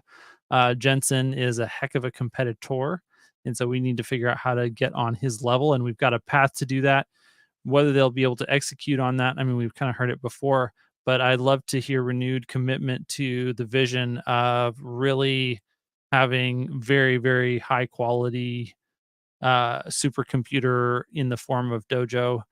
And I can't wait to see what they announce on that front. I think those were the main ones. And then just the last little one was when he talked about really not wanting to Osborne vehicles with the different types of vehicles that they announce for the 1010 event. You know, just kind of a little tease that there may be some really cool stuff. I would love to know what they, you know, what parts of the old manufacturing methods are we keeping versus which parts of the unboxed are we getting on the new manufacturing or the new vehicles. And we didn't really get any color there, but this one piques my interest. I can't wait to see what we see. Yeah, to me, it's a continuation of Tesla. Just it keeps going harder into this sort of point where those that don't think autonomy is going to work are growing increasingly frustrated with the story because of earnings going down and a lack of clarity around pricing stabilization, demand for electric vehicles. And there is more and more coming out of the company saying that doesn't matter. It's robotaxi and the bot. It's all AI. And so there's a growing divergence between those two things still. And I'm going to guess it will continue because Q3's margins are probably going to be worse because there was less production in Q2 versus Q1. So there's less scale for those cars that are currently in inventory, right? So there's going to be a growing divergence between those two things, which I think is going to put a lot of pressure on the story and is going to put a lot of pressure on the stock, which is going to grow, which is going to make Tesla's achievement of robotaxi and the bot more groundbreaking than it is today because of that growing divergence, I think. So that's what I'm getting out of this. It's like the stakes are getting higher as we're going closer and closer to that date happening. The stakes aren't getting small, they're getting higher. They're getting higher. And so the tone of the company is very obviously around that. Is like, we're an AI company, screw you. It's very similar to like back when they were ramping the Model 3 there was a very similar tone out of Elon. Like, it was a lot less polished. Where it was like, these questions are so stupid, you know, because when people were questioning like the profitability of the Model 3 and how the Model 3 was going to ramp, so on and so forth. But we got a much more polished version of that today, which was, y'all are not paying attention to the right thing. It's autonomy or bust. It's AI or bust. And we're doing everything from a company perspective to execute on that. And we don't really care about short-term profits. We don't care about short-term pricing. We just want enough in the bank account to execute on that. And the interesting dynamic between what's happening now and what was happening in 2018 is that from a financial perspective, from a balance sheet perspective, they're a lot more well-positioned than they were previously, because they actually have money in the bank and they're not dependent on banks and from raising capital in the markets to be able to execute against that. So they're working from a much stronger base. It just really comes down to, can they do robotaxi? Can FSD become unsupervised? And will the bot actually be useful? And those are the questions. And so I think if you're a Tesla investor, that's what you're trying to figure out. Will robotaxi work? Will FSD go unsupervised? Will the bot be useful? That's it. Those are the three right questions, I think, for a Tesla investor that wants to believe in the AI story. If you're a Tesla investor that wants to believe in the car story and in the profit story, especially in the short to medium term, you're probably like, what the hell is Elon doing? This is crazy. This is crazy, right? But it's just, that's just not how the guy works. And we've seen it time and time again. That's where I'm at. I would agree with that. A lot of it has to do with timelines too. Do you believe Elon's kind of timelines? Sometimes they're very optimistic, you know, or do you think robotaxi is still 5 years away? You know, it's just a timeline thing as well, I think. And the longer the timeline confidence interval, the higher the chance that something else comes in to kind of disintermediate Tesla on this technology. Speaking of timelines, he did say he thought, so the question that was posed was, when will the first robotaxi ride happen? His answer was, well, so that means unsupervised FSD. And he said end of this year. So that'd be interesting to see if we get unsupervised FSD end of year. Not gonna happen. Why? Okay, let me push back on you. You say no. We went from 12 in 6 months. We went to hands-free, and when we got 12, you probably been like, no, not hands-free, not that fast. You probably would have said that. No, you're framing the question incorrectly. So my question would be, show me one time where Elon was on time with the timelines regarding FSD. One time. Right? So it's not this year. What I'm saying is not this year, it's next year. That's what I'm saying. It's like Q1 of next year. He's been right. In a very positive scenario. He's been on time on a lot of things when it comes to FSD. He said before his rollout should happen this weekend, and we get it on that weekend. How many mezcals did you have? I'm being honest. I'm not saying that he is accurate more often than not, but I'm saying he has been accurate. Sooner or later, he will be on time, but who knows when. I think it's very interesting to hear you say that, when even Elon on the call said that he has been overly optimistic. I'm not denying that. I'm just saying that he has said a correct timeline before when it comes to FSD. He has said that this version should be out at a certain whatever, and he's been right. And people have been like, oh, look at that. Oh, yeah, that one time. He was like within a week or two, right? Hey, I'll take it. FSD V12 coming out. But listen, I think that, jokes aside, though, jokes aside. So do you think that we'll potentially see like a first robotaxi or unsupervised this year, early next year? I don't think we'll see unsupervised robotaxi this year. I think we'll see it next year. Unsupervised FSD. Sorry, unsupervised FSD. Yeah, unsupervised FSD. So my thing from the very beginning, and I made a video about this early in the year, is like rate of improvement is by far the most important thing. It's like rate of improvement. We have to see, now that the AI stuff is on, we need to see each version needs to get significantly better than the previous one faster. And we have seen that, right? It's not going as fast as I hoped, but we definitely have seen that. 12.4 in my car right now with supervised hands-free is by far the best version I've had. Like, it's not even close. And we went from V12 being launched on a brand new stack to that in a span of 6 months versus the previous 6 years of going from Navigator Autopilot to version 11. And that window of improvement has been significantly better than the other one. So we are seeing that. It's just like, okay, so can you accelerate that? Can you go faster? What will 12.5 do? What will the 5-time parameter increase do? What will hardware 4 do? You know, like so on and so forth. What will AI 5 do? So we need to continue seeing that. And, you know, that's just what it just comes down to execution. This is an execution question. It will happen at some point. Here's the deal. Like, the way I view it is it will happen. The frustrating thing about Tesla is that you never know when it's going to happen, but it's going to happen. It's going to happen. And if they've done that multiple times before, barring some insane outcome where Elon Musk can no longer be at the company, or his ability to execute against large-scale problems that are very difficult and novel cease to exist, which everything points to that not being the case just by the fact of FSD 12 existing in the first place. I think that in Starship working, okay, like these are pretty big signals that say he's still there. So from that perspective, I'm still very confident they'll get it done. I have a car that gets better every single time, literally. So I can see it. It's just the timing of it is the thing that everybody's waiting on. It's like, okay, we're all guessing on the time, but the longer it takes, like I was just saying before, the longer it takes and the more divergent the story becomes, because it's obvious that Tesla has a short-term to medium-term issue with pricing and margins and net income, especially as they near the launch of the more affordable vehicle. That story is going to continue to create a divergence. And if they execute on FSD and autonomy and robotaxi and the bot, I think we'll see a very different shift in the story, because people want it. I think people want to see it. It's just it goes back to my whole thing. It needs to show up on the P&L. It has to show up on the P&L. Hans?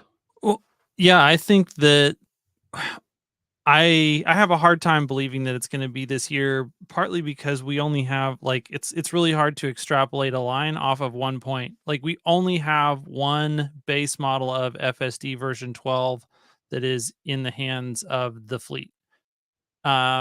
There have been fits and starts with 12.4. It's not in the hands of all the fleet yet. We are now seeing 12.5. Apparently, it can't even go to all hardware 3 vehicles, or at least not right now. We'll see what the timeline is on that. So, like, I want to see 2 different base models go to the entire fleet. That at least gives us 2 points. And then we can kind of extrapolate a line as far as pace of progress. And then we can kind of look forward and see, okay, where does that put us on, miles to intervention or whatever metric you want to use. So the fact that we haven't been able to do that right now is the thing that causes me to have major questions about being able to finish that this year. And maybe, like, if version 5 goes out to pretty much everyone within the next 4 weeks, then that's a really strong positive sign. And I think that puts end of year back on the table potentially. But if version or 12.5 takes longer than that, if we encounter hiccups again, or if it takes 4 months for that to get to hardware 3 or something like that, then I would say it's red flags again as far as just pace of progress, because I don't think that we're going to be able to continue to, like, we can't just continue to increase parameter count. Like, we have to figure out some engineering challenges, whether that's having the larger cluster turned on in Austin, or like there's other things that I think are going to have to happen in order to continue to make progress past 12.6. Well, I mean, it's hard to say because we don't know a whole lot about what 12.6 is. Almost all the detail that we have right now is related to 12.5. So how they, is 12.6 an improvement over 12.5, and how is that an improvement over 12.5?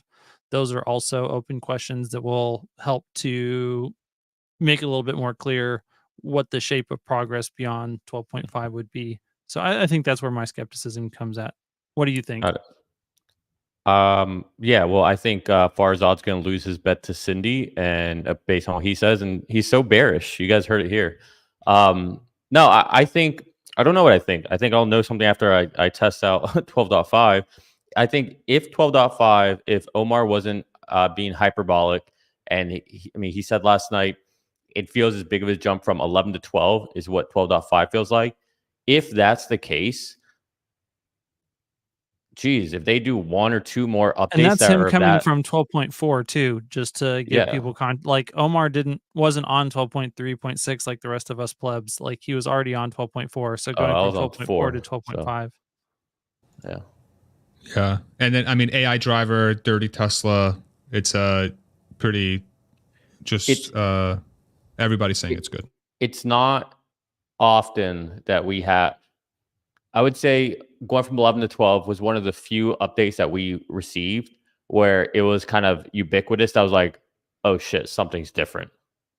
And immediately with 12.5, we knew 3 people who had it, and they are all in different parts of the country, and they were all saying, oh shit, something's different.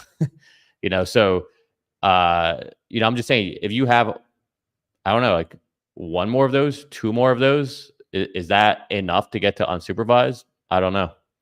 Don't drink the FSD, Nico. Man, someone's got to keep it optimistic around here. I'm watching you guys all sell your stock right now, but it's all right.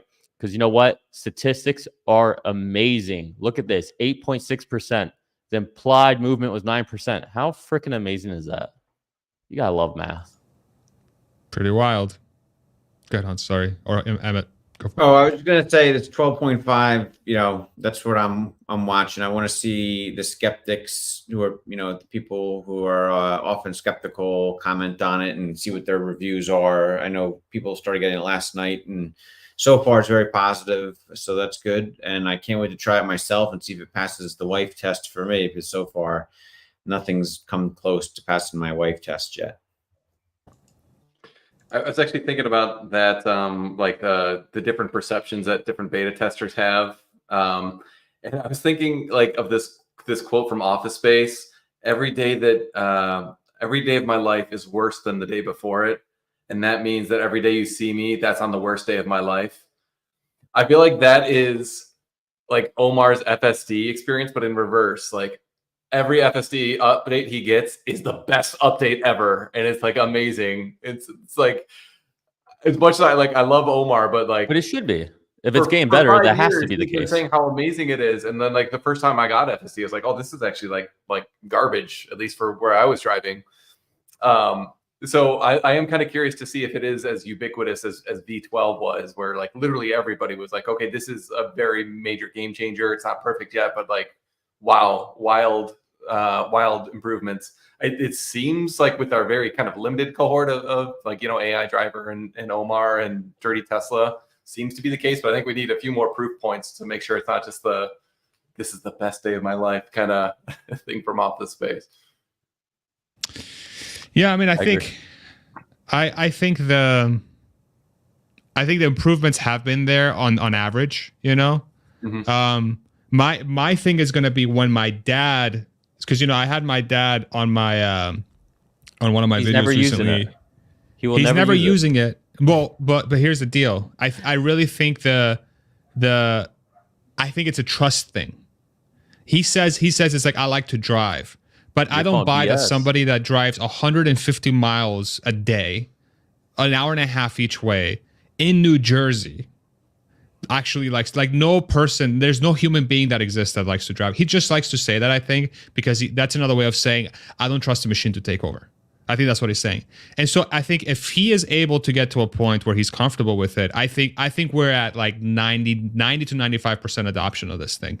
I think if my wife is using it all the time, then we're at somewhere between like 25 to 50% adoption, because my wife's younger, she's a little bit more trusting of the technology, but she's not nearly as heavy-handed as I am. So these are like my very stupid data points that I like to use. But I like to use real-world examples, because that's really representative of, like, I try to keep a diverse group of friends for that reason, because it's like I understand the world better if I have a diverse group of friends, because I don't want to like anyway. So I think I want to see 12.5 with my dad.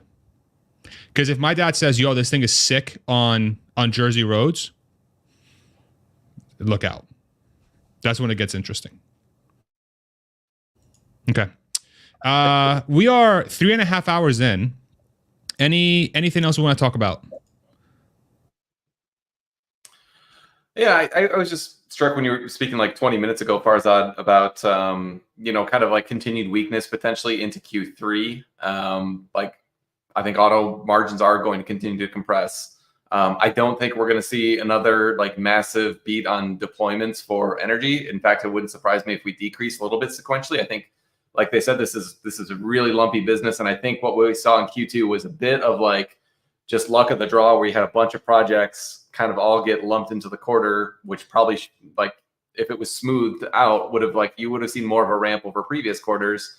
So maybe we only do 7.5 gigawatt hours or something like that on the energy side. So I need to go and kind of adjust my model after this, but it wouldn't surprise me if we see some kind of continued weakness into Q3.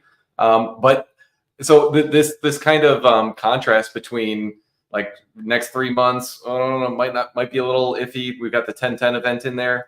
Meanwhile, like look how much compute they're bringing online by the end of the year. Like look how fast their AI updates are rolling out. Like you've got like this short-term, really not impressive piece of the kind of legacy business, as Emmet was talking about, kind of like crashing at the same time with like this crazy pace of improvement that's going on with the AI and everything they're doing with FSD. So it could be interesting. I don't know. My baseline expectation is just for like volatility. It wouldn't surprise me if we see a couple more weeks of kind of sluggish performance on the stock. Not a prediction or anything, but then I think at some point, like people are going to remember that there's this 10/10 event, and I think people will get excited again. Well, definitely not financial advice here because I suck at trading options, especially don't really want to air my dirty laundry in front of Emmet, who's so good at this. But so I sold calls right before the big run up, which would have done great if I just kind of held on to them. And just as a forewarning on how not great at this I am, but I actually did. I had a 2026 leap with a 400 strike price that I sold this last week while the stock was trading above 260 after the first little nosedive. And I'm hoping to, cost average that down and be able to pick up a 300 strike or below strike for less than I sold the 400 strike for. Just like it seems so frothy and bubbly right there at that 260 range. And this doesn't at all surprise me that we're trading down, and I wouldn't be surprised to see the stock down in the 200s, maybe even below here over the next couple of months. And so I was like, I felt really good about the gains that I had on that leap and wanted to be a little bit strategic with the short-term play. And it's just one leap, it's tiny little play money on the side of the overall portfolio. But just a little context for viewers of where I'm at on what I think the movement of the stock price in the short term looks like. Anyone else want to add anything? So internationally, China, it seems like they're making a big play. Tom Shu is back in China running things there and stuff, I think. And it seems like they're making a big play to get back on track there, especially maybe with the imminent FSD rollout there. So I'm hopeful there. What about other parts of the world, like Europe, or do you think even like the Middle East or something that, FSD is going to roll out? Any other countries it rolls out even before the US potentially because of regulations maybe clamping down too much here? Australia. Yeah, I mean, I think they're probably going to go wherever they allow them to. I think China is going to be a big one. I mean, I think they're going to be able to do China relatively easily, relative to like Europe. I think Europe's going to be a pain in the ass. It will take a while. But I mean, if it's approved in China and the United States, it's just a matter of time. So for me, it's like the question of like, okay, when is Europe coming is like irrelevant because it will come at some point. And if it doesn't come, then it will come to every other continent before Europe. And I mean, what do you think about like the Middle East, for example? Do you know what the difference between like the people in Dubai and the people in Abu Dhabi is? Is that a joke or? The people in Dubai don't watch the Flintstones, but the people in Abu Dhabi do. That joke. 4.7 out of 10. Not bad. Actually, kind of I below tried to average. set that one up, but That's okay. I'm like, the way you were asking the question, I thought it was like, were you gonna like drop some like financial knowledge or something? And I'm like, wait, this is a joke. Yeah. I mean, I think, to me, it's like if they're wise, they would go to the places with the highest population density, and that's going to be obviously China. So India. And India, that's a big one. That's a crazy. The infrastructure there might be an issue, but a little bit. Yeah, a little bit, but I'm sure they'll figure it out. But it's going to be interesting. I mean, it's the number one retail stock owned in South Korea is Tesla, and it's very high density, very popular there. I wonder if something could happen there, maybe. Yeah, very heavy culture too. Like that's a pretty good candidate, I think. Let's just start with Florida. How about that? I do think. I mean, this is the kind of technology that, like, if you really think about what do the roads look like in a world with self-driving cars. When I heard Dave Lee talking about this, it really like made my light bulb go off. It's like, you're gonna have thousands of robotaxi looking things, like cyber looking things, like pretty futuristic, dominating the look of a city, because the product is going to be such a no-brainer from a cost and safety and feature set perspective that there's going to be so many of them on the road at some point that it will become a part of the culture for that place. So like, say you visit Austin, Texas in 2030, and all you see in downtown Austin, like 80% of them is, 20% is going to be, F-150s that are taller than a freaking skyscraper. And the other 80% is going to be freaking cybercabs rolling around. You don't think that's going to stick out? That's going to be a thing that people are going to notice. And when people are traveling around the different cities that happen, is going to, holy crap, this thing's happening. This thing's crazy. That's going to drive adoption in some form. Well, I think that was another interesting comment from the call, is like FSD is going to be a demand lever at some point. Like, I think we conditioned ourselves based on the last 5 years to think of like, okay, what's going to be the number of sales, and then what's going to be the take rate of FSD on those sales. And we're kind of like thinking of it in that type of funnel. But I think what's going to happen, to your point, Farzad, is like, you'll be driving people around and they'll be like, oh my, like your car drives itself, and like they'll buy a Tesla for that reason. That's a phenomenon we definitely haven't seen yet, but like it's only a matter of time, I think, especially given how affordable these are now. I think FSD as a demand pull is like something that could kind of save the day on the demand story in the not too distant future. It's not there yet, but if 12.5 is good enough, then it wouldn't surprise me if we have a couple quarters after that we start seeing some evidence of that. On that note, I got to go live in the future, guys. So I'll catch you guys later. Let us know. Farzad, 12. Thank you. Drop your thoughts in X. I'll retweet them. I will. By the way, just random thought. Don't cut your hair. It actually looks good. Like on your side profile, it works. Yeah. Which way? This way or this way? No, the other. No, the other way. Yeah, there you go. Is this my good side? I mean, fix the face stuff, but yeah, looks good. Goodbye. Later. Bye. All right. Thank you, Nick. So he's gonna go drive 12.5. He just got it, and I just got a message on Discord from my friend that also got 12.5. So looks like a fair number of people are getting it right now. Okay. Any parting thoughts before we wrap it up? I got one. Why did the Tesla with full self-driving break up with its girlfriend? Why? Because it wanted to be more self-driving.